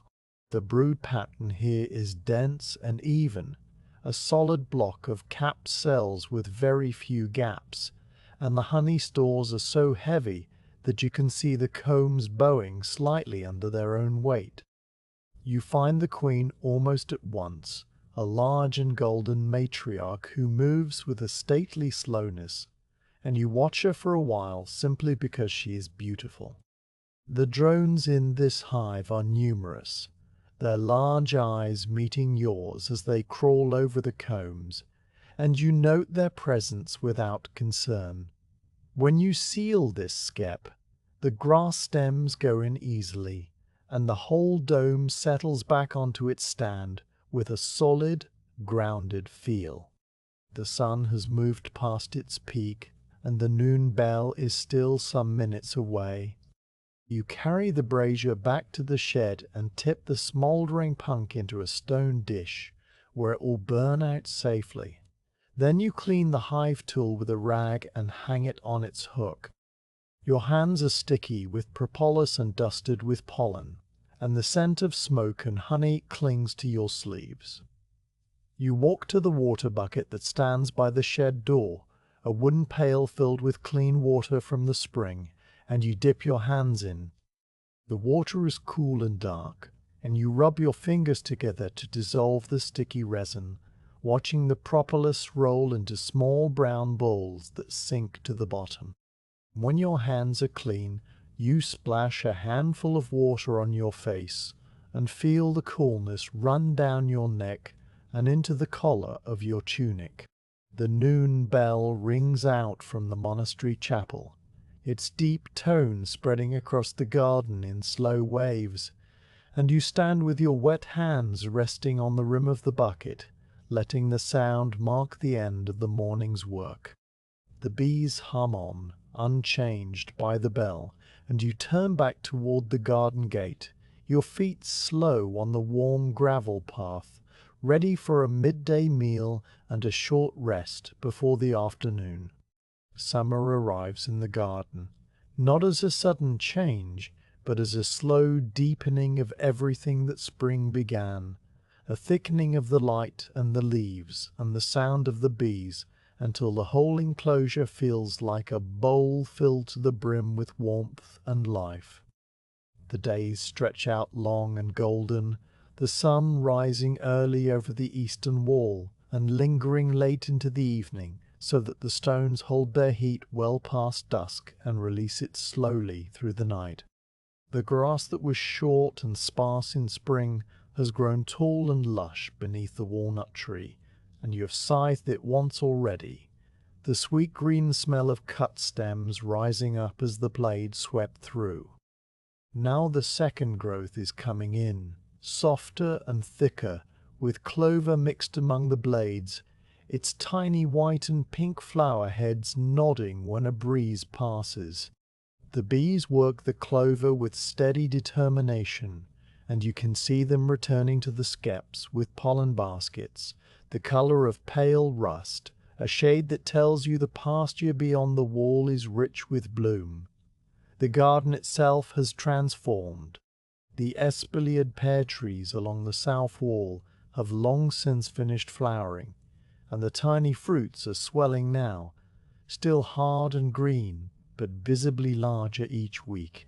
The herb beds are a riot of fragrance, the lavender spikes fully open and humming with bees from dawn until dusk, their purple-blue blossoms swaying under the weight of so many small bodies. The rosemary has put out a second flush of flowers, pale in the first, and the hyssop stands tall, with its dark blue spikes that the bees visit in a kind of trance, moving from flower to flower in a slow, deliberate dance. The vegetable plots are full of broad beans ready for harvest, their pods fat and velvety, and the cabbages are forming tight heads of blue-green leaves that catch the morning dew in their folded centers. Brother Martinez has planted a row of sunflowers along the inner wall, and they are just beginning to open their large yellow faces to the sky, tracking the sun's path with a slow devotion. The air inside the garden is different now, thicker and more fragrant, carrying the scent of warm earth and ripening vegetation and the constant, inescapable perfume of honey. The lime trees in the monastery forecourt have come into bloom, their small pale flowers hanging in clusters beneath the heart-shaped leaves, and the fragrance drifts over the wall in waves, sweet and slightly spicy, a scent that seems to coat the inside of your nose and linger there.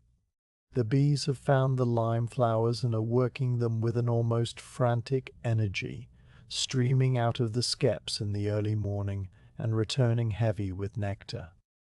When you stand near the hives at midday, the whole apiary smells of lime honey, a distinctive greenish gold aroma that you have learned to recognize over the years, and the sound of the colonies has risen to a deeper, more resonant pitch, a note of fullness and prosperity.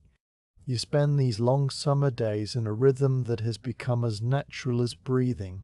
The mornings are for quiet observation, walking the rows of skeps while the dew is still on the grass, noting the increased traffic at the entrances, the greater numbers of bees fanning at the thresholds to cool the hives.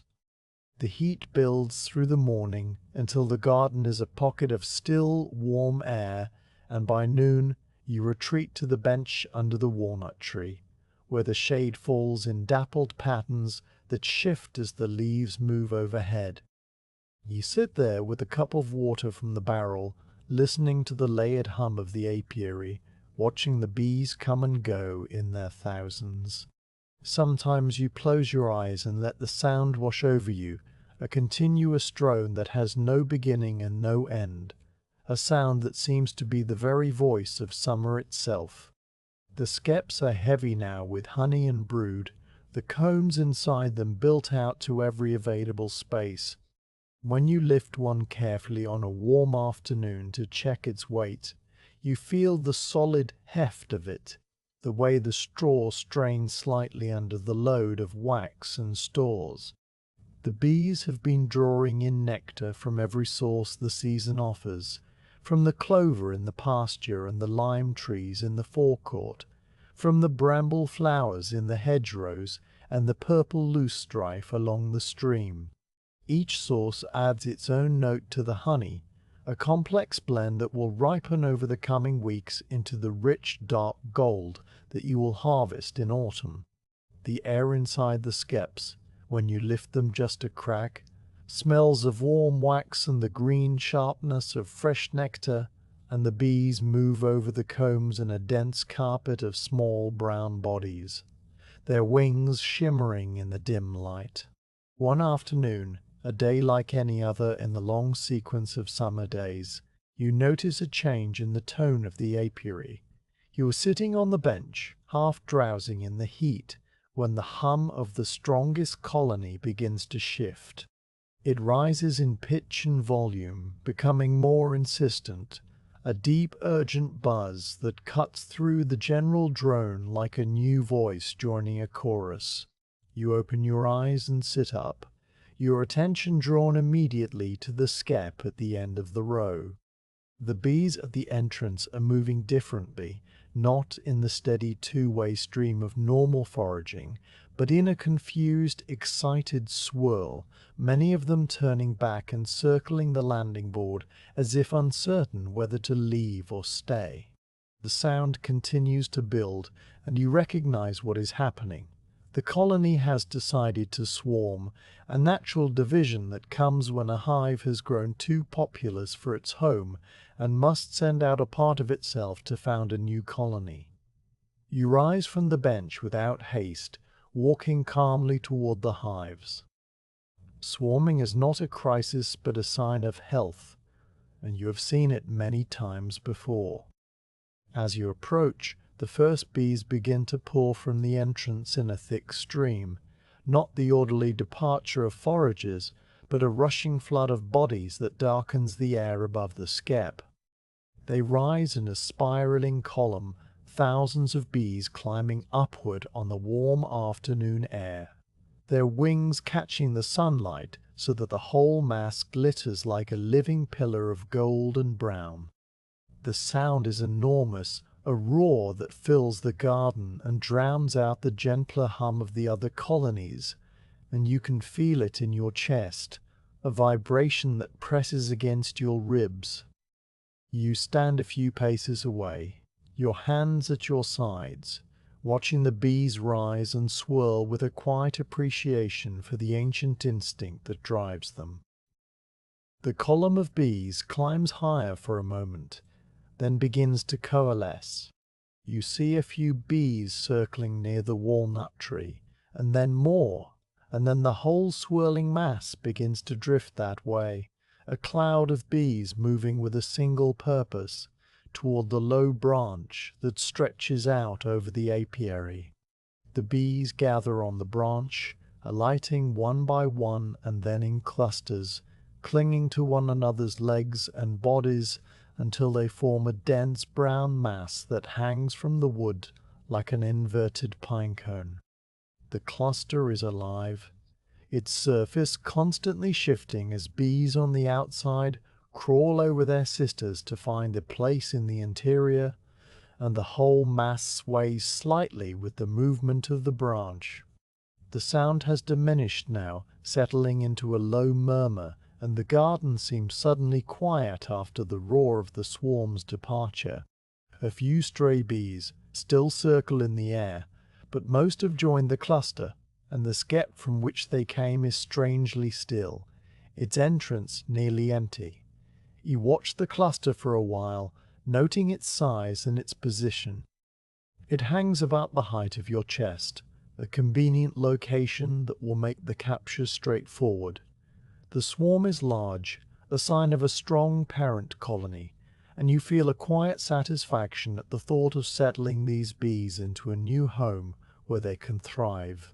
You turn and walk to the tool shed, where the spare skep waits under the eave, the same empty skep you examined in the spring, its straw coils clean and dry and ready. You lift it down and carry it to the garden, setting it upright in the grass near the walnut tree. Then you fetch the long-handled basket that hangs on the shed wall, a wide, shallow vessel woven from willow withes, its interior smoothed by years of use. You also take a clean linen cloth and a dipper of water from the barrel, because a light misting can help settle the bees if they become restless.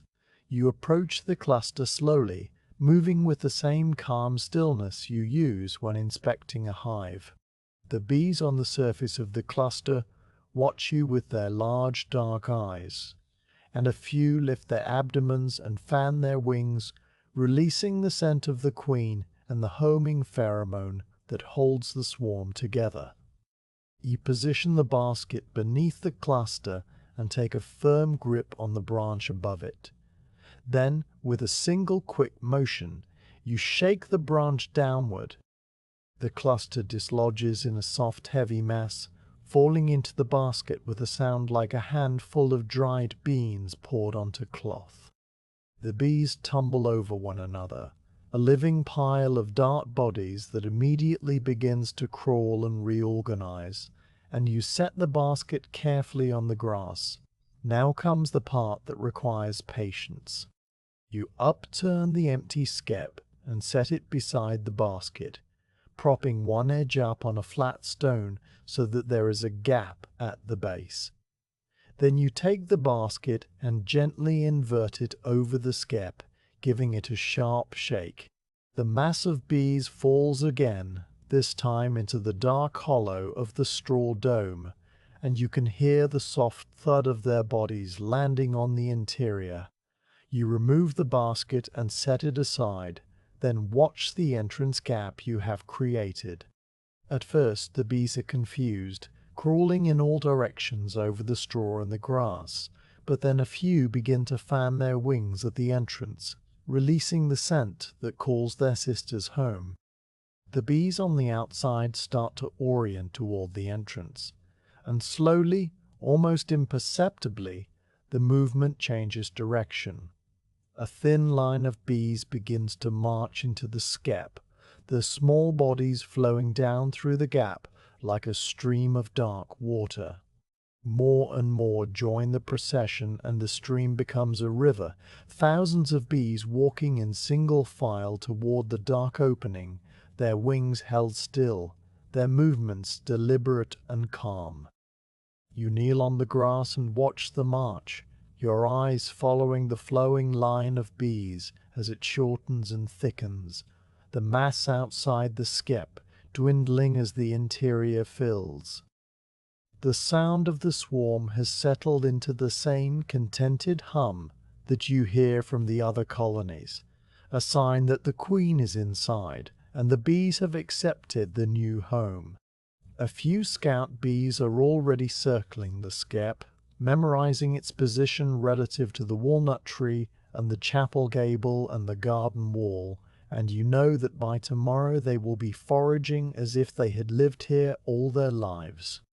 When the last few stragglers have disappeared into the entrance, you lower the skep gently so that its base sits flat on the grass, and you tuck a bundle of dry grass stems around the rim to seal it against drafts.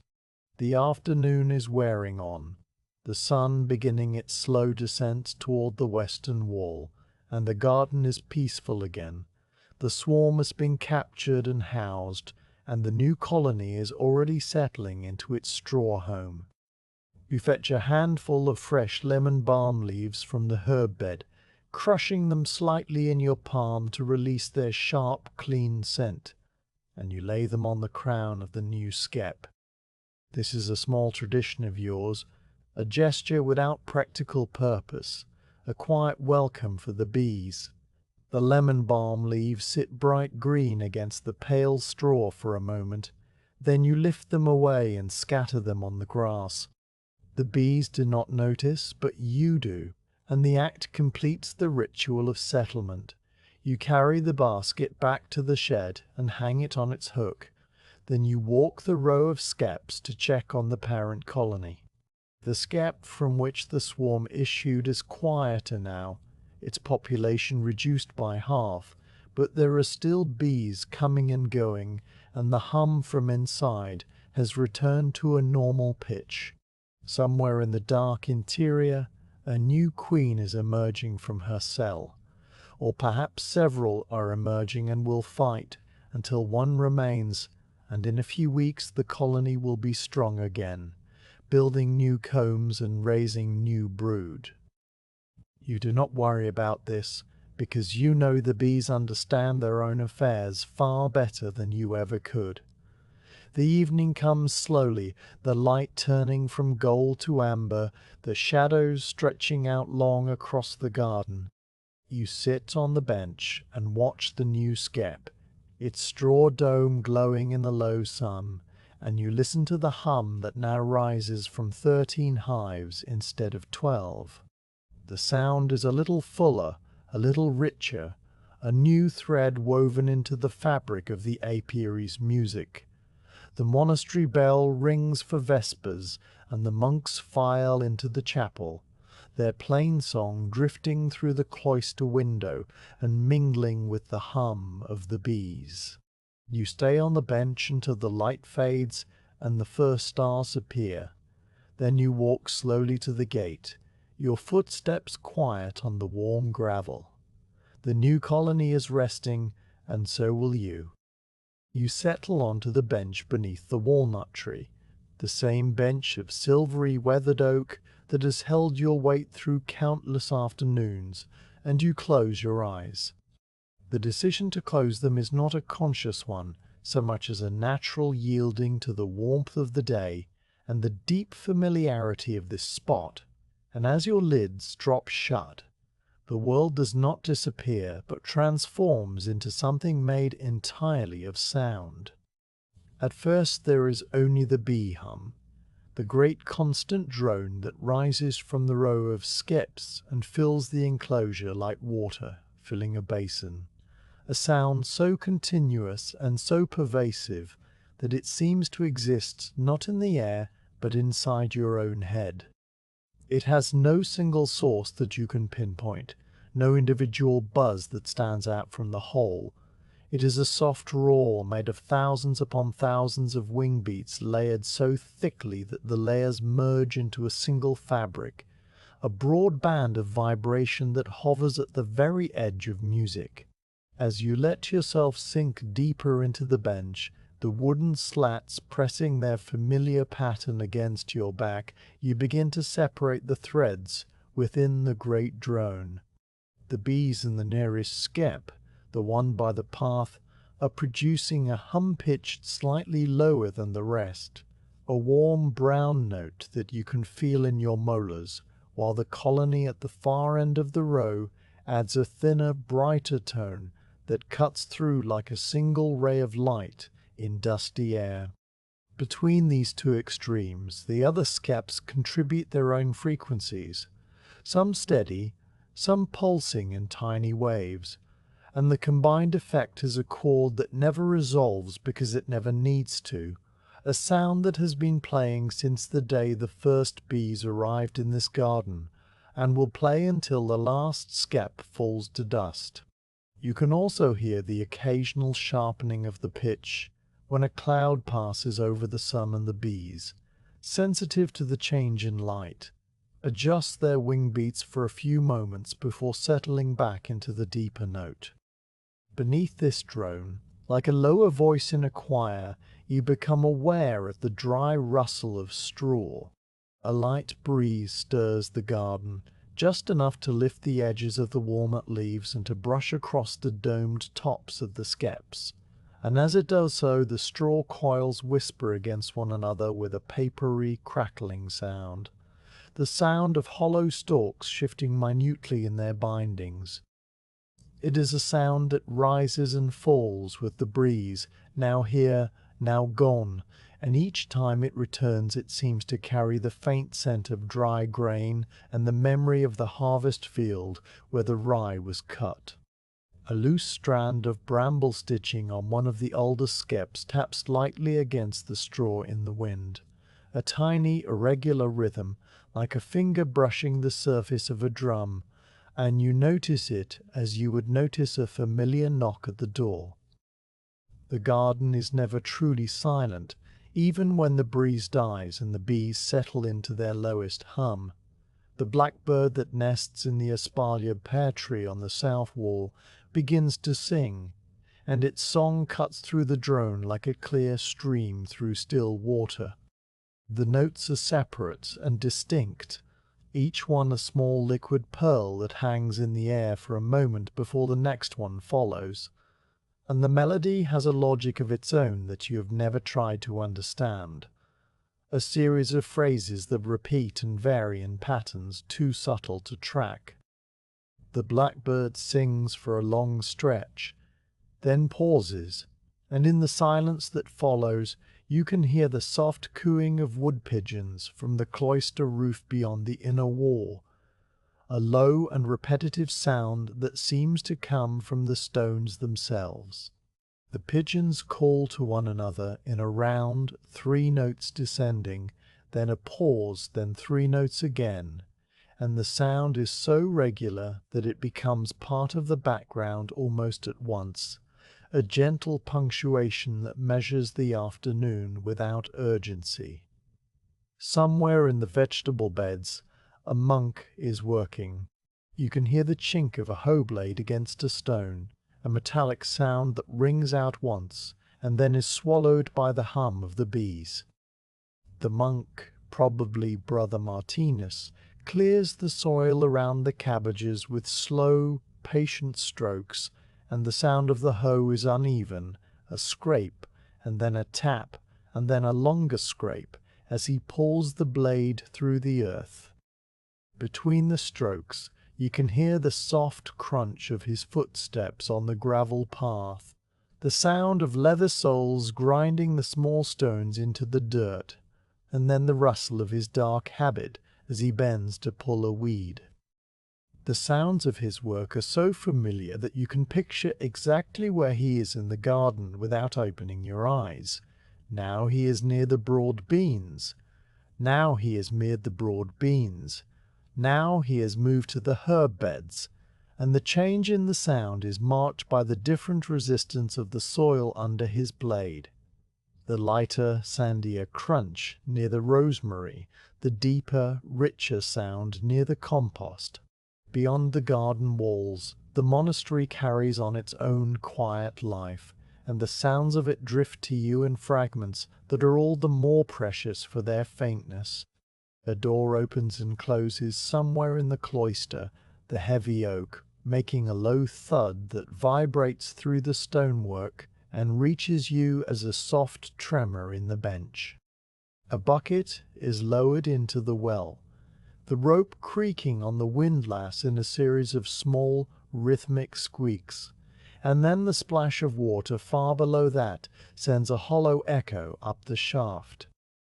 You hear the footsteps of a monk crossing the cloister walk, the even, unhurried pace of someone who spent decades walking the same circuit, and the footsteps fade toward the chapel. Then, from the scriptorium window high on the inner wall, comes a sound so delicate that you must hold your breath to catch it. The faint scratch of a quill on parchment, a dry whisper that stops and starts as the scribe dips his pen in the ink and resumes his work.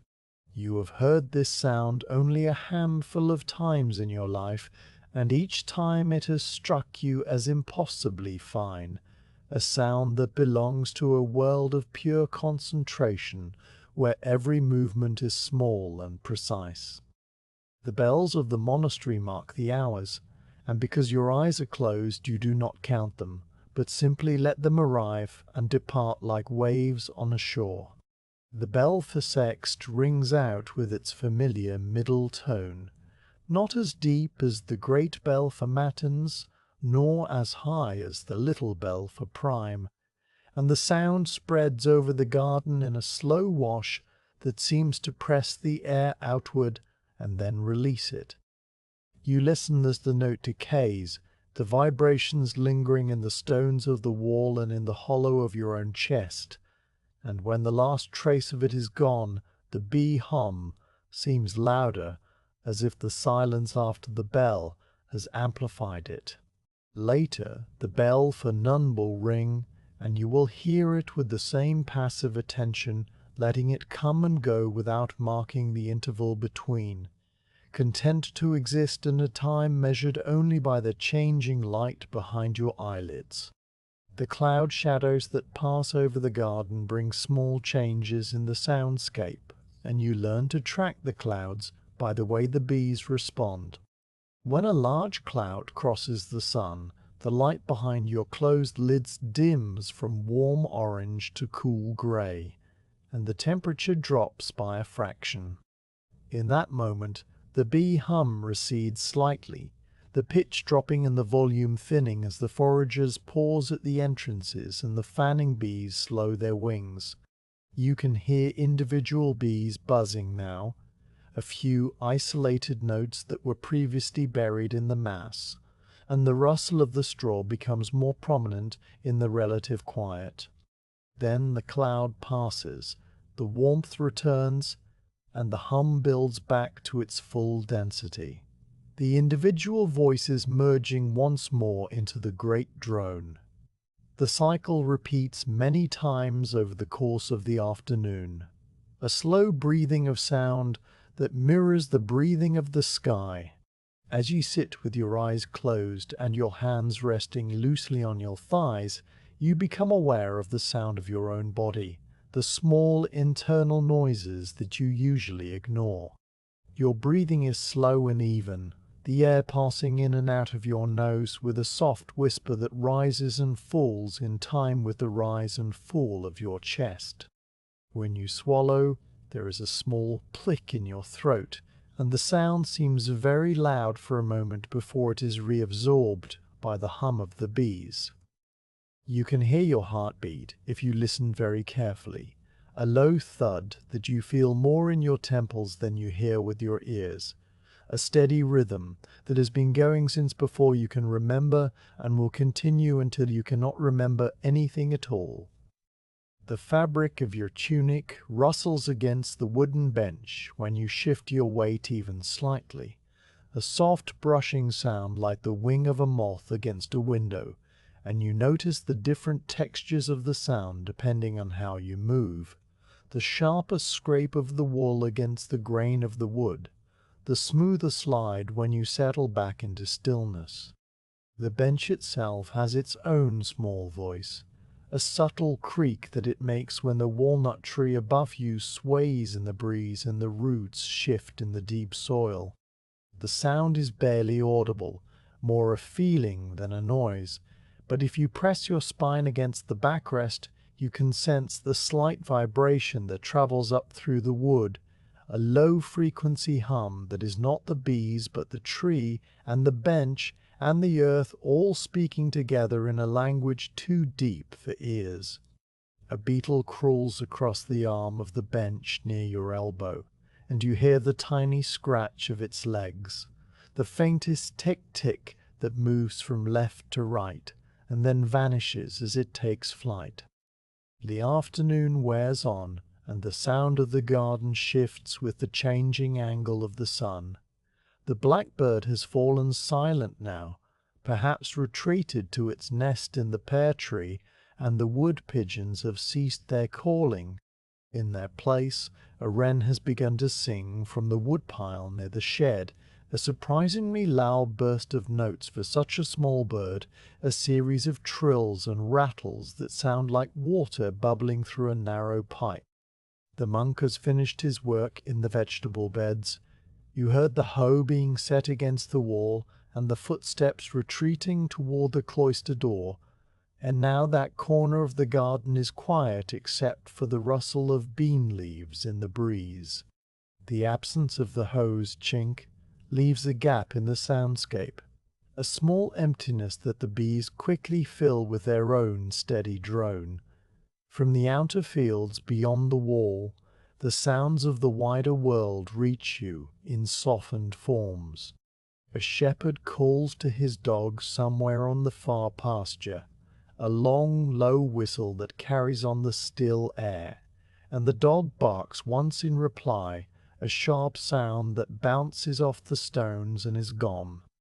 A cart passes on the distant road, the wooden wheels grinding against the ruts, and the sound is so faint that you might be imagining it, a low rumble that could just as easily be thunder on the far side of the hills.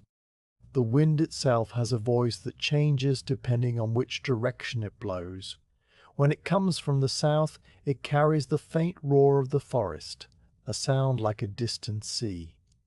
When it comes from the north, it is dry and silent, bringing only the scent of chalk dust from the quarry.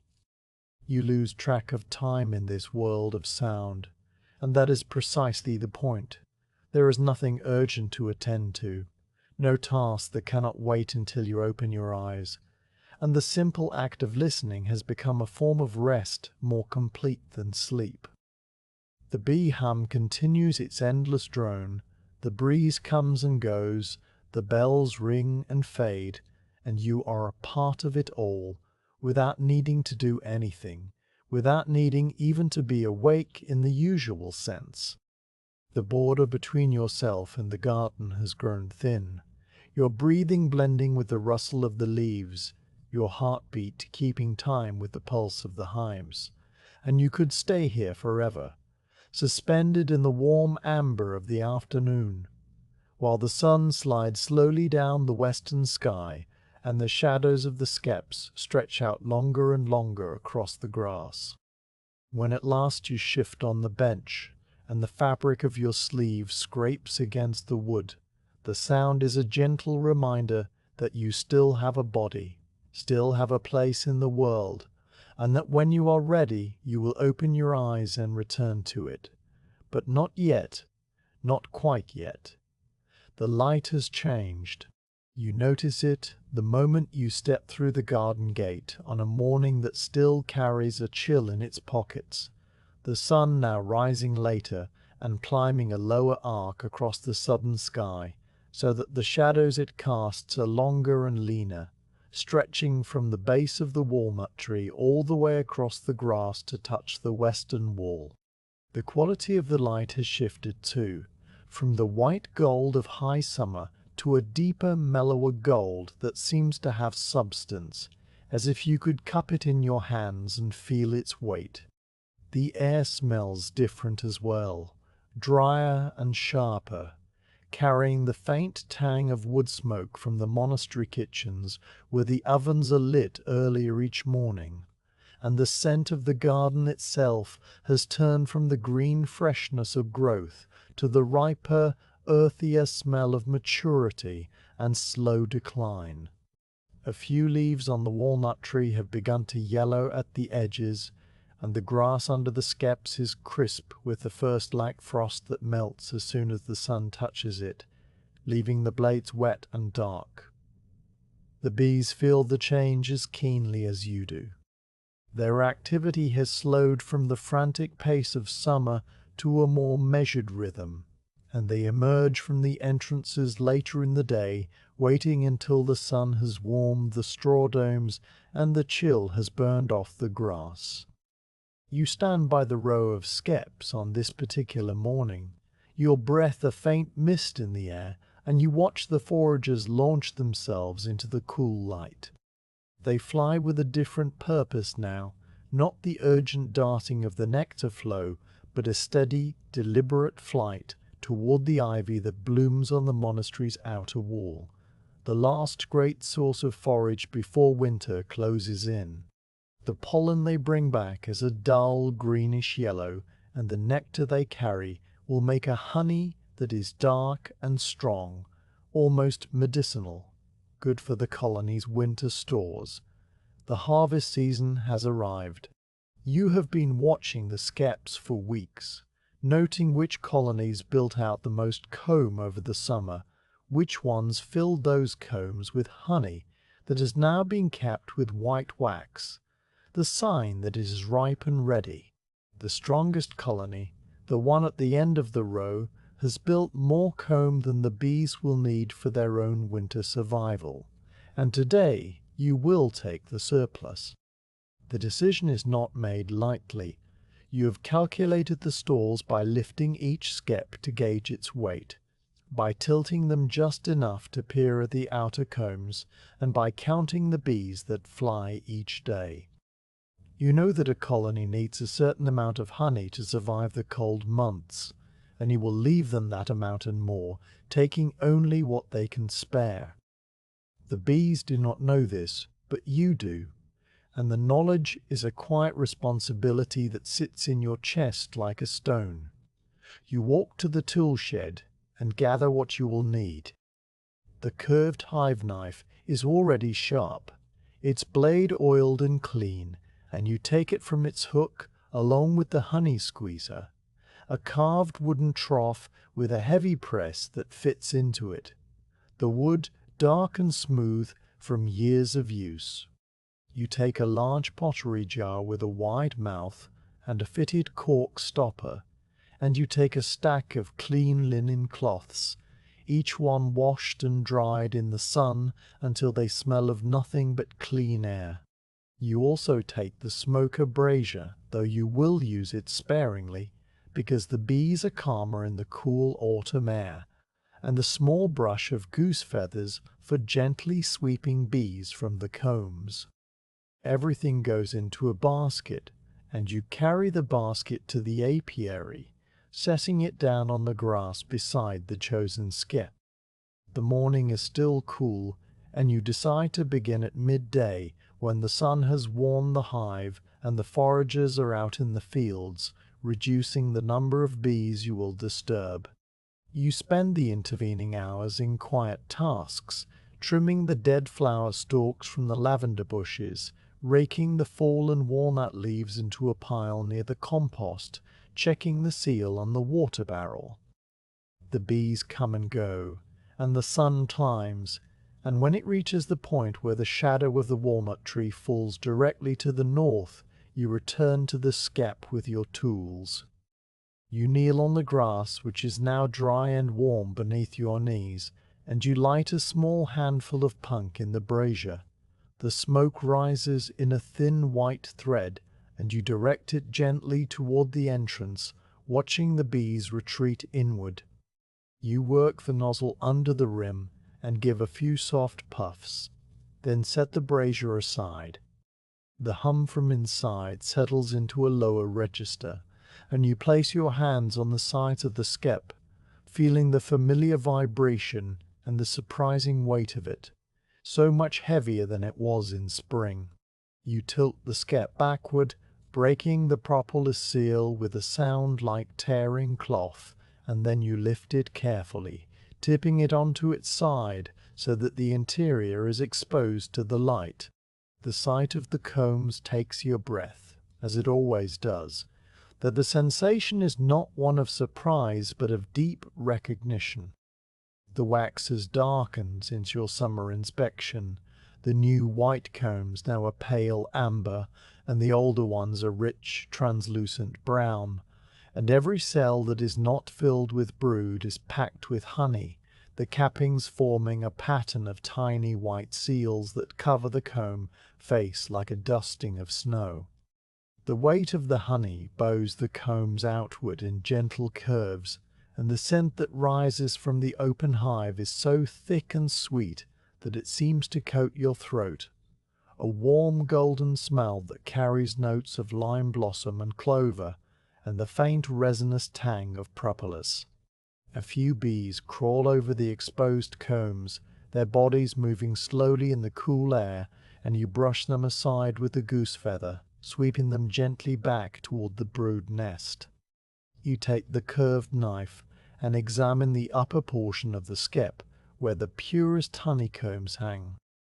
These combs are attached to the crown of the dome by thin walls of wax, and you will cut them free without disturbing the lower combs where the queen and the brood reside. You position the knife at the first attachment point, the blade slipping between the wax and the straw, and you cut with a slow, steady pressure, feeling the wax give way with a slight resistance, like slicing through a fern cheese. The comb comes free and you catch it in your other hand, the weight of it surprising even though you have done this many times before. It is heavy with honey, and the wax is warm and slightly pliable from the heat of the hive. You place the comb carefully into the wooden trough, and then you cut the next one, and the next, working your way around the upper dome until you have taken 4 full combs, each one a perfect arc of sealed cells, glistening with the deep amber of ripened honey. The bees are remarkably calm. A few have landed on your hands and are walking over your knuckles, their feet tickling, but they do not sting or even threaten. The smoke has done its work, and the cool air keeps them sluggish. You speak to them softly as you work, not in words, but in a low hum that you have always made when handling the hives, a sound that seems to reassure them, or perhaps only reassures you. When the combs are harvested, you lift the skep back into position, lowering it carefully so that the remaining combs, still heavy with brood and winter stores, settle back onto the stand without damage. You tuck fresh grass stems around the base to seal the gap, and you give the skep a final pat with your palm, feeling the rough warmth of the straw. Now you turn your attention to the honey.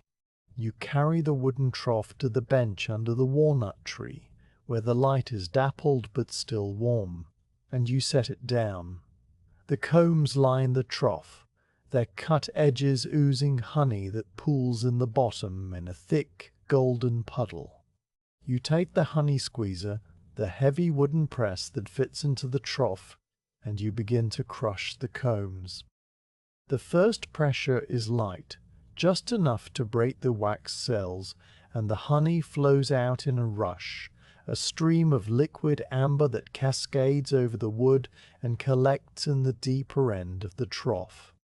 You press again, harder this time, and the wax crushes into a dense mass, releasing the last of the honey trapped in the cells. The sound of the crushing is a soft, wet crunching, punctuated by the drip of honey falling from the edge of the trough onto the bench. The scent is overwhelming now, a sweetness so concentrated that it seems to hum in the air like a second note beneath the sound of the bees. You work methodically, crushing the combs a handful at a time, turning the mass with your fingers to press out every last drop. The honey coats your hands, warm and sticky, and you lick a drop from your wrist without thinking, the taste flooding your mouth with a complexity that no words can capture. It is sweet, of course, but beneath the sweetness there are layers of flavor, the floral high note of the lime blossoms, the deeper, earthier base of the clover, the faint bitterness of the chestnut, and the clean, sharp finish of the ivy nectar that the bees are still bringing in. The honey is not one thing but many, a portrait of the season captured in a single substance, and you pause in your work to hold a spoonful up to the light, watching the way it catches the sun and glows like liquid amber. When the combs are fully crushed and the honey has been released, you set the press aside and line a clean pottery jar with a linen cloth. You lift the trough and pour the honey slowly into the cloth, letting it filter through, the golden liquid passing through the weave and dripping into the jar with a soft, steady patter. The cloth catches the bits of wax and the occasional stray bee part, and the honey that collects in the jar is clear and pure, dark gold with reddish glints when the light strikes it. The filtering takes time, and you sit on the bench while it drips, watching the level in the jar rise by increments, listening to the sound of the drops falling onto the surface of the honey already collected. The bees in the garden have noticed the scent, and a few foragers come to investigate, landing on the rim of the jar and on the edge of the cloth. You brush them gently away with the goose feather, and they circle once and return to their own hives, their curiosity satisfied. While the honey filters, you gather the crushed wax into a ball. The wax is still warm and pliable from the pressing, and you work it with your hands, kneading it like dough, squeezing out the last traces of honey and forming it into a sphere the size of a small apple.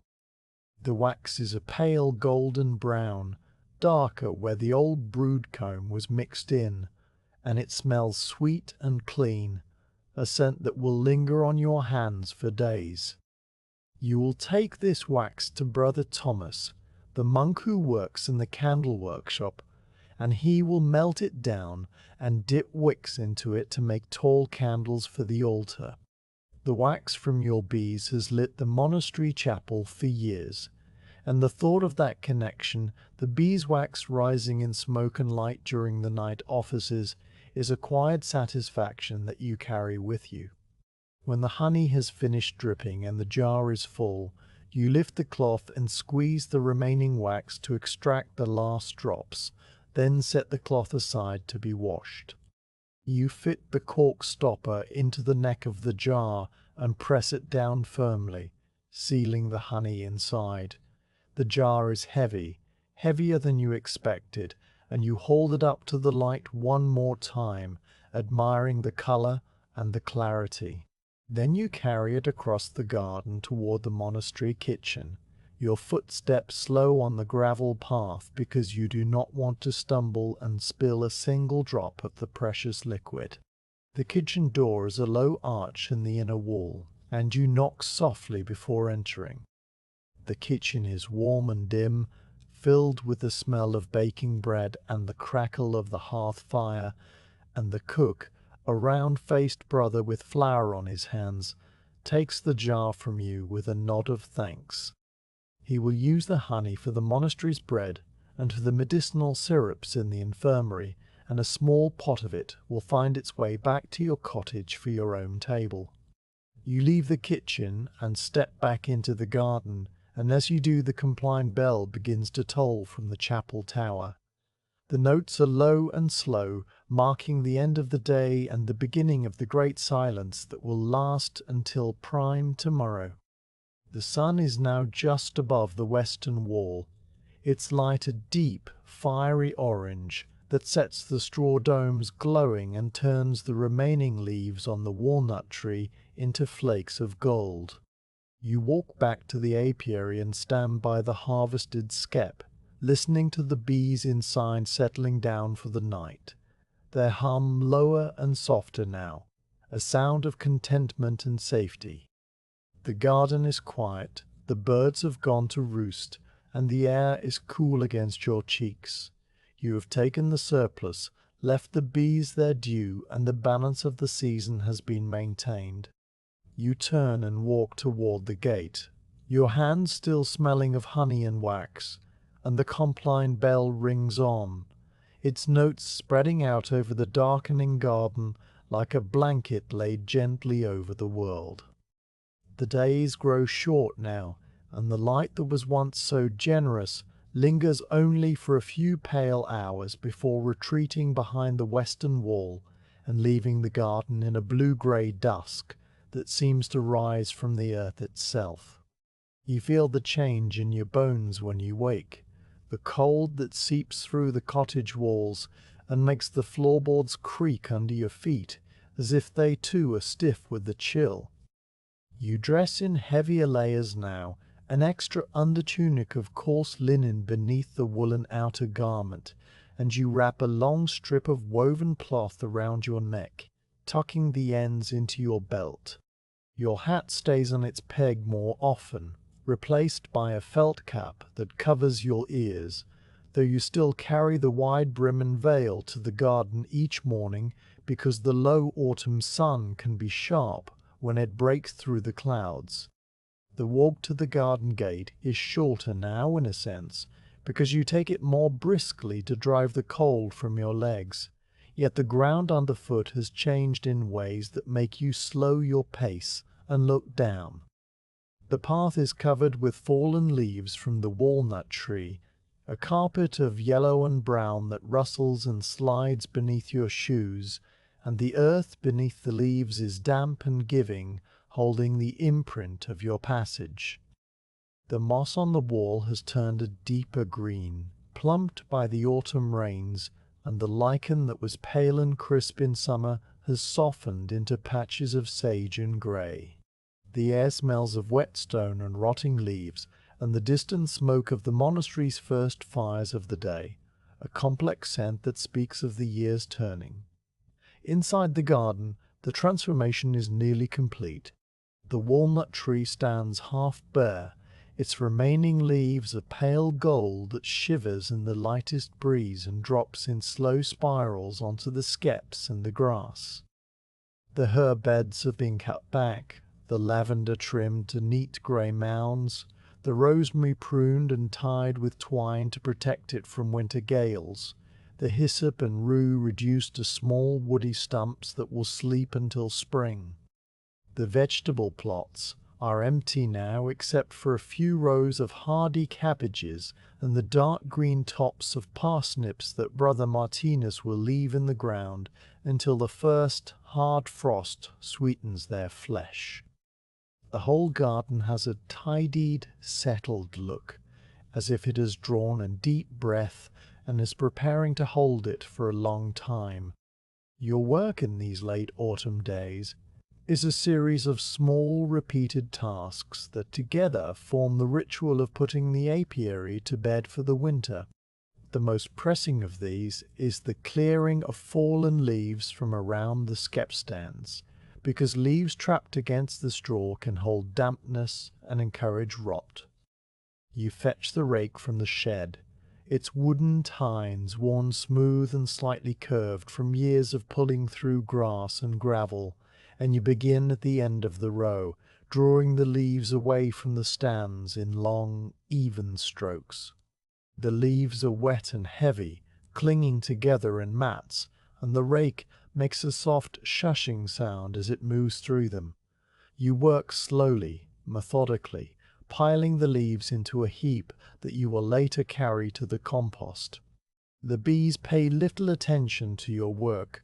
They are clustered inside the skeps, their activity reduced to the minimum needed to keep the queen warm, and only a few foragers venture out on the mildest afternoons.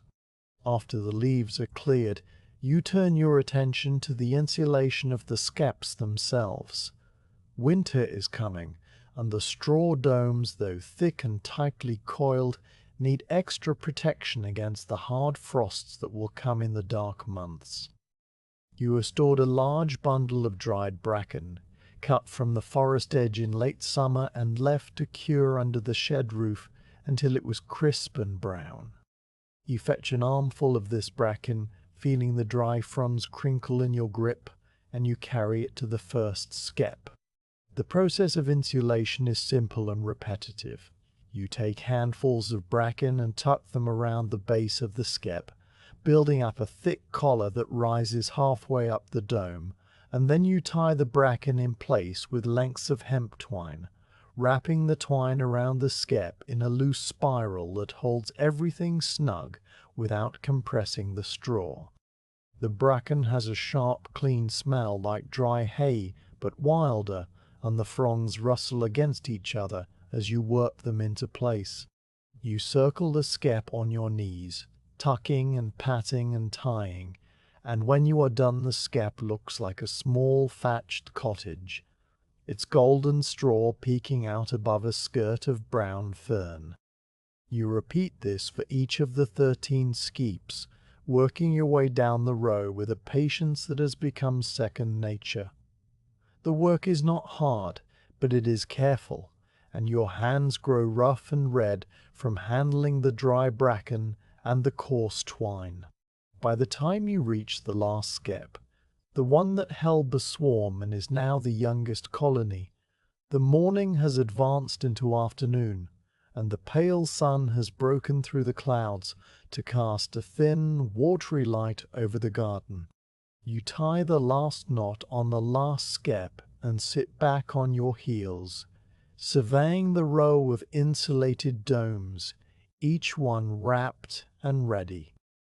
The sight brings a quiet satisfaction, the same feeling you get from a mended tool or a full wood pile, the knowledge that you have done what can be done, and the rest is up to the season.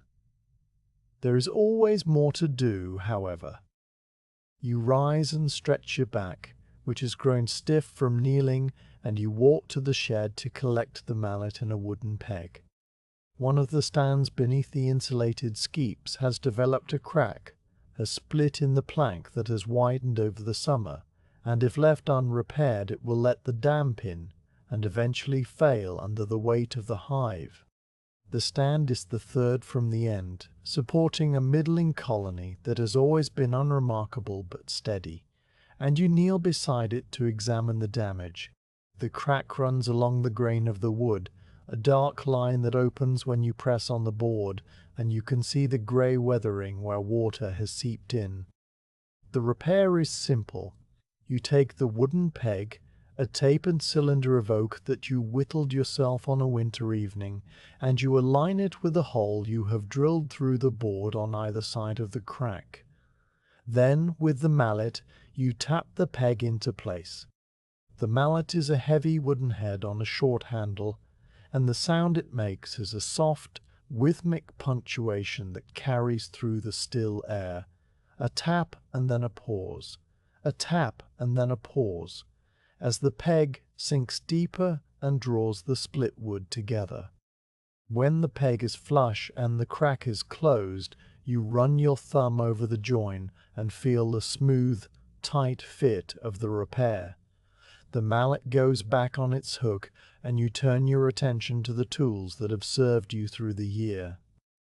The hive knife needs a fresh edge, the smoker brazier needs its fence cleaned of ash, the honey squeezer and the trough need to be oiled against the damp winter air. You gather everything on the bench and work through each item in turn. The hive knife you hone on a small whetstone, spitting on the stone to make a slurry, and drawing the blade across it in long, even strokes that raise a fine edge. The smoker you empty of old ash, scraping the interior with a stick until the iron is clean, and then you rub the hinges and the bellows with a cloth dipped in linseed oil. The honey squeezer and trough get the same treatment, a thin coat of oil worked into the wood with your fingers, darkening the grain and bringing out the rich, warm color of the oak. The oil has a sharp, clean scent that hangs in the air of the shed, and you leave the tools laid out on the bench to absorb the treatment while you move on to the next task. The beeswax ball from the harvest sits on the shelf where you left it, now hardened to a firm, waxy mass the color of pale butter.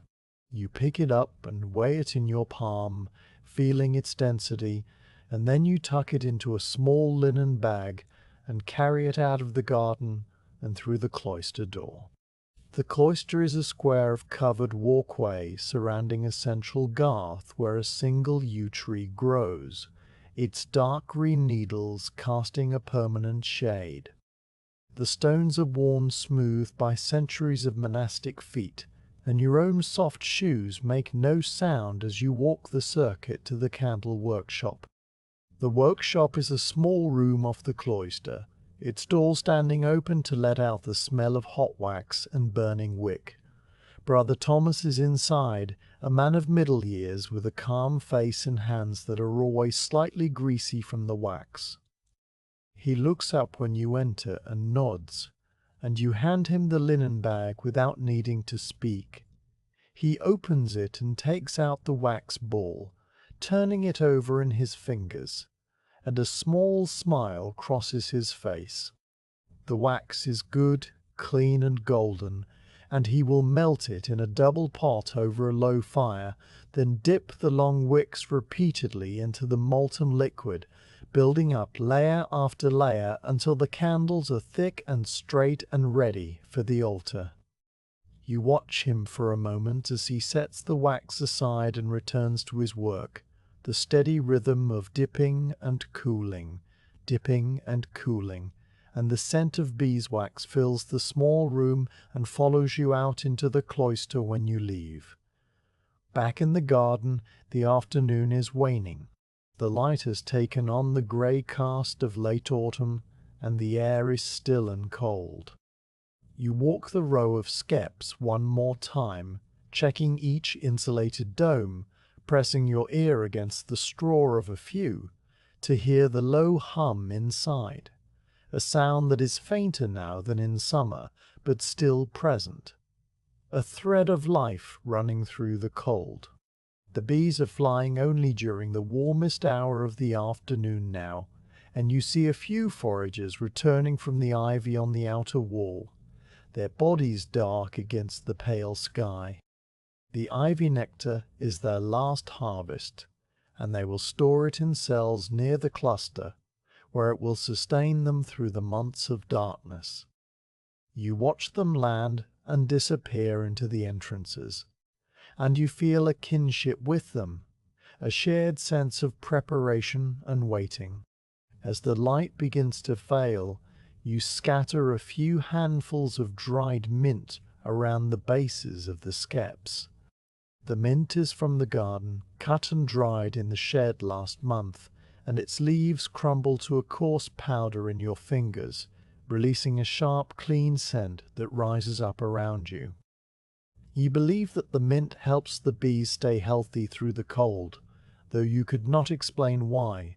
It is simply something you have always done, a practice learned from an old beekeeper long ago, and the repetition of it each autumn connects you to that man and to all the beekeepers who came before.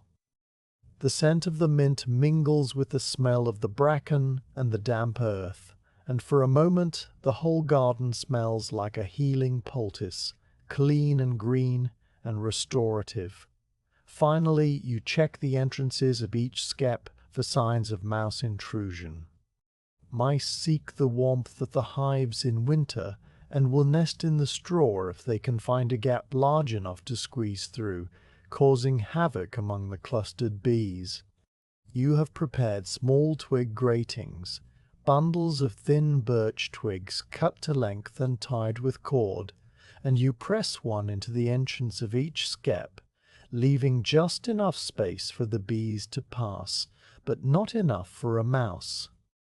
The twigs are rough under your fingers, and you work them into place with a gentle pressure, making sure they are secure but not blocking the flight path entirely. The bees inside stir slightly at the disturbance, their hum rising for a moment before settling again. When the last grating is in place, you stand and look at the garden in the fading light. The skeps are dark shapes against the pale stone of the walls, their bracken skirts blending into the shadows. The walnut tree is nearly bare now, its branches etched against the sky like charcoal lines on grey paper. The garden is ready for winter, and so are you. You gather your tools and carry them to the shed, closing the door firmly against the cold, and then you walk the perimeter of the walls one last time, your hand brushing the cold, rough stones. The compline bell rings low and slow, and you let the sound accompany you to the gate and out onto the path toward your cottage, where a fire is laid in the hearth and a pot of soup waits on the hook. The year is closing, and everything is in its place. Snow comes to the garden in the deep of the night, falling without sound and without witness, each flake drifting down through the black air to settle on the straw domes, the bare branches of the walnut tree, the capstones of the wall, and the frozen grass of the paths. You wait to a world transformed, the light through your cottage window a strange pale whiteness that has no direction, as if the sky itself has descended to rest on the earth. You rise slowly, moving through the cold air of your room to build up the hearth fire from the embers you banked the night before. And when the flames have caught and the warmth begins to seep outward, you dress in your heaviest layers, wool upon wool, and wrap the long cloth around your neck and lower face so that only your eyes show. Your breath fogs in the air even inside the cottage, and the leather of your shoes is stiff with cold as you push your feet into them. You open the door and step out into a stillness so complete that the world seems to hold its breath. The path to the monastery wall is hidden under a smooth white blanket that fills the ruts and hollows, erasing the familiar contours of the way. No one has walked this path before you today, and your footsteps are the first to break the surface, each one sinking with a soft creaking sound, the snow compacting under your weight into a firm, pale track. The wall beside you is dark with moisture where the snow has melted against the warmer stone, and the moss and lichen are frozen into brittle crusts that crackle faintly when you brush them. The air is so cold that it numbs the tip of your nose and makes the inside of your throat ache, but it is also clean, so clean that it seems to have no scent at all, only a pure emptiness that clears the mind. You reach the wooden door and lift the latch with fingers that fumble in the cold, and the door swings inward, its hinges groaning for the first time in months because the iron has contracted in the frost. The garden lies under snow, and it is beautiful in a way that summer never is, stripped down to its essential shapes, every distraction removed. The skeps are a row of white mounds, their domed tops crowned with a thin crust of snow that follows the spiral of the straw coils, so that each one looks like a small, perfect hill. The walnut tree is a black skeleton against the grey-white sky, its branches traced with a fine line of white along their upper surfaces, and the pear espaliers on the south wall are a delicate grid of dark lines, their dormant buds tiny points of promise that will wait months to open.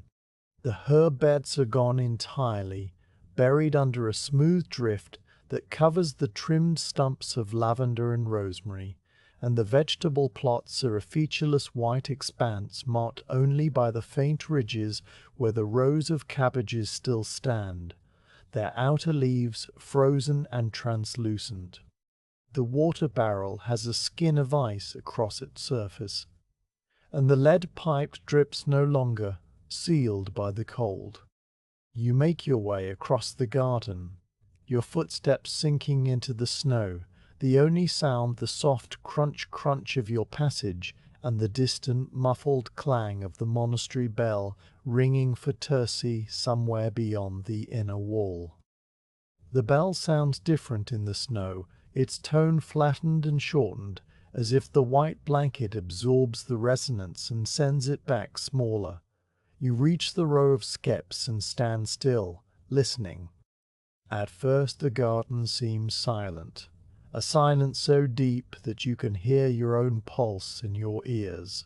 But as you stand and let the stillness settle around you, you begin to pick out the faint sounds that winter permits. A frozen branch creaks somewhere in the walnut tree, the wood contracting in the cold with a noise like a distant door opening. A robin, puffed up against the chill, watches you from the top of the wall and makes a single thin piping note before falling quiet. And beneath everything, from inside the insulated skeps, comes the hum. You kneel in the snow beside the first skep, feeling the cold seep through the wool of your leggings, and you press your ear gently against the bracken collar that you tied in place weeks ago. The straw is cold and stiff, but from deep within comes a low, steady vibration, a hum much softer and deeper than the summer roar, a sound more felt than heard. It is the winter cluster, the living sphere of bees that has contracted to the size of a melon and gathered around the queen, each worker vibrating her flight muscles to generate the warmth that keeps the colony alive.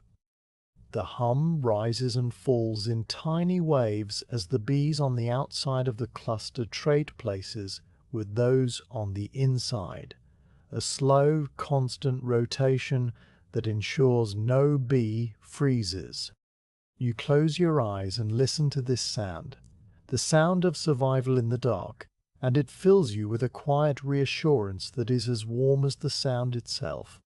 You move from skep to skep, pressing your ear to each one in turn, and each time you hear the same soft living note, a thread of music that runs through the cold like a promise.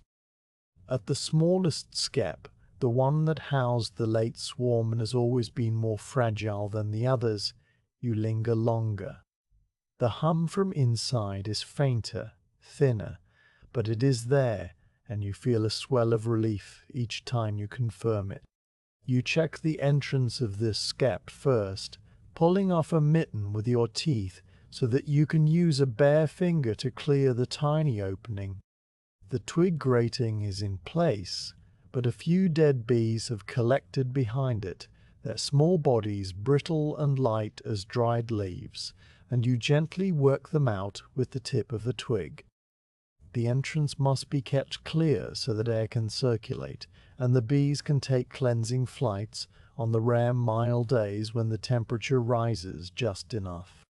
You check each skep's entrance in this way, clearing ice crystals and the occasional fallen snow that has drifted into the notch, and you use the twig to scratch a tiny channel through any blockage, working with the slow, careful movements of one who knows that haste has no place here. The garden in winter is a place of absence and reduction, but you do not find it sad. The bare bones of the pear espaliers, the dark stone of the walls with their seams of mortar now frosted white, the straw domes like sleeping creatures breathing their quiet hum into the frozen air. All of it has a beauty that comes from honesty. The garden is not pretending. It is resting, gathering its strength for the return of light. You walk the perimeter, your feet breaking a new path through the snow, and you notice small details that the summer's abundance concealed. The grain of the wood and the bench under the walnut tree is visible now, the silvery weathering traced with darker lines where the rain has soaked in. The compost heap steams faintly in the cold, its deep interior still warm with the slow work of decay, and a few sparrows have gathered there to peck at the exposed bits of kitchen waste.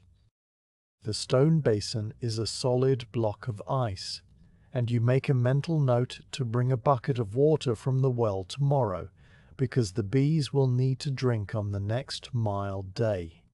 The weeks of dormancy pass in a slow, steady rhythm that has no sharp edges. Every few days, when the weather allows, you make your way to the garden. Your visit's shorter now, because there is little to do and the cold drives you back to your hearth after an hour. You check the Skeps, listening for the hum, clearing the entrances, brushing the fresh snow from the tops of the domes so that its weight does not compress the straw. You check the bracken collars to be sure the wind has not torn them loose, and you tighten the twine on the one or two that have worked free. You walk the perimeter and note the state of the walls, the way the frost has opened a small crack in the mortar near the gate that will need repair in spring. You stand still in the center of the garden and listen to the silence that is not silence, the creak of frozen wood, the distant bell, the muffled hum of the hives, and you let the cold wash over you until your fingers and toes begin to ache. And then you turn and walk back to your cottage, leaving the garden to its sleep. One morning, after a night of particularly bitter cold, you find the smallest skep with a coating of frost so thick that the straw looks like it has been dipped in sugar. The hum from inside is still present, but it is weaker, and you can hear the higher, thinner note that means the cluster is struggling to maintain its warmth. You stand for a moment considering, and then you walk to your cottage and build up the hearth fire until it is roaring.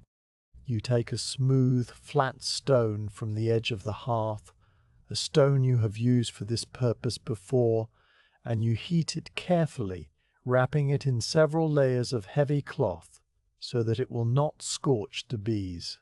You carry the wrapped stone back to the garden, cradling it against your chest like a child, and you place it gently on the crown of the smallest skep, settling it into the slight dip at the top so that the warmth radiates downward through the straw. The bees will feel this small kindness, this gift of borrowed heat, and it may be enough to carry them through the coldest part of the winter. You check the stone again the next day, and the day after, replacing it with a fresh warm one when the first has cooled, and by the fourth day the hum from inside has steadied and deepened. The crisis passed. The snow melts and falls again, melts and falls, and the weeks roll forward in their quiet cycle. The days begin to lengthen, almost imperceptibly at first, but you notice it in the way the light lingers a little longer on the western wall, the way the sun rises a fraction earlier each morning.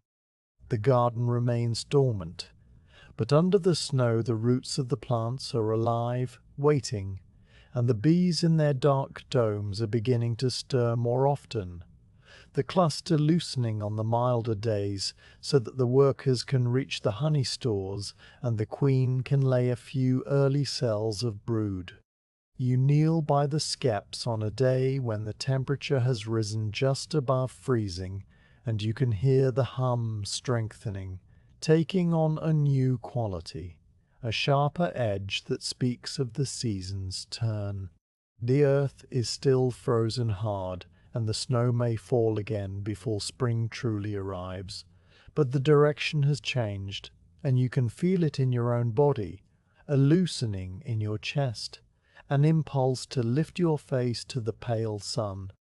In the final weeks of winter, you walk the garden one afternoon, and notice that the snowdrops have appeared along the base of the south wall, their tiny white bells pushing through the frozen soil and the last crust of snow. They are the first flowers, the first sign that the long rest is ending, and you kneel to look at them closely, admiring the delicate green lines on the inner petals, the way each flower hangs its head so modestly. The bees will not visit these flowers because the air is still too cold for flight, but their presence is a message meant for you, a reminder that the cycle continues, that what was dormant will wake, that the same tasks you performed last year and the year before will come again, and you will perform them again with the same steady hands. The light fades, and you walk back to your cottage as the sky deepens from pale grey to a rich slate blue, the last colour of a winter evening. The monastery windows are lit from within, their small panes glowing with the warm, flickering light of candles, and the faint sound of the monks singing Compline drifts across the garden wall, a melody as old and steady as the hum of the bees. You open your cottage door and step inside, where the hearth fire has burned down to a bed of glowing coals that fill the room with a soft red warmth. You hang your outer wraps on the peg, push off your shoes, and settle onto the wooden stool by the hearth, your hands stretched toward the warmth. The quiet of the winter night settles around you like a second blanket, and you let your thoughts drift where they will. The memory of the bee hum is still sounding in the quietest part of your mind, a note that has been with you for so many months that you no longer notice it unless you listen for it. It is the sound of spring mornings, of summer swarms, of autumn harvests, of winter clusters vibrating in the dark, the sound that has woven itself into the fabric of your life and will continue to do so for as long as you tend the skeps behind the monastery wall. You think of the empty skep under the eave, waiting for the next swarm. You think of the coils of rye straw in the shed, ready to be soaked and wound and stitched into new homes. You think of the pear trees that will bloom again, the lime trees that will fill the air with their sweet scent, the ivy that will feed the bees in the autumn to come. All of it will happen in its own time, and you will be there to see it. The coals shift in the hearth with a soft, settling sound, and a single flame licks up for a moment before subsiding. Your eyes grow heavy, and the warmth seeps into your bones, loosening the last of the cold. The world outside is dark and still, the garden sleeping under its blanket of snow, the bees clustered around their queens, the walls standing firm against the night. You lean back in your chair and let your breathing slow, and as you drift towards sleep, the hum of the bees is there, steady and low, a sound that has no beginning and no end, a sound that will be waiting for you when you wake to the first pale light of spring.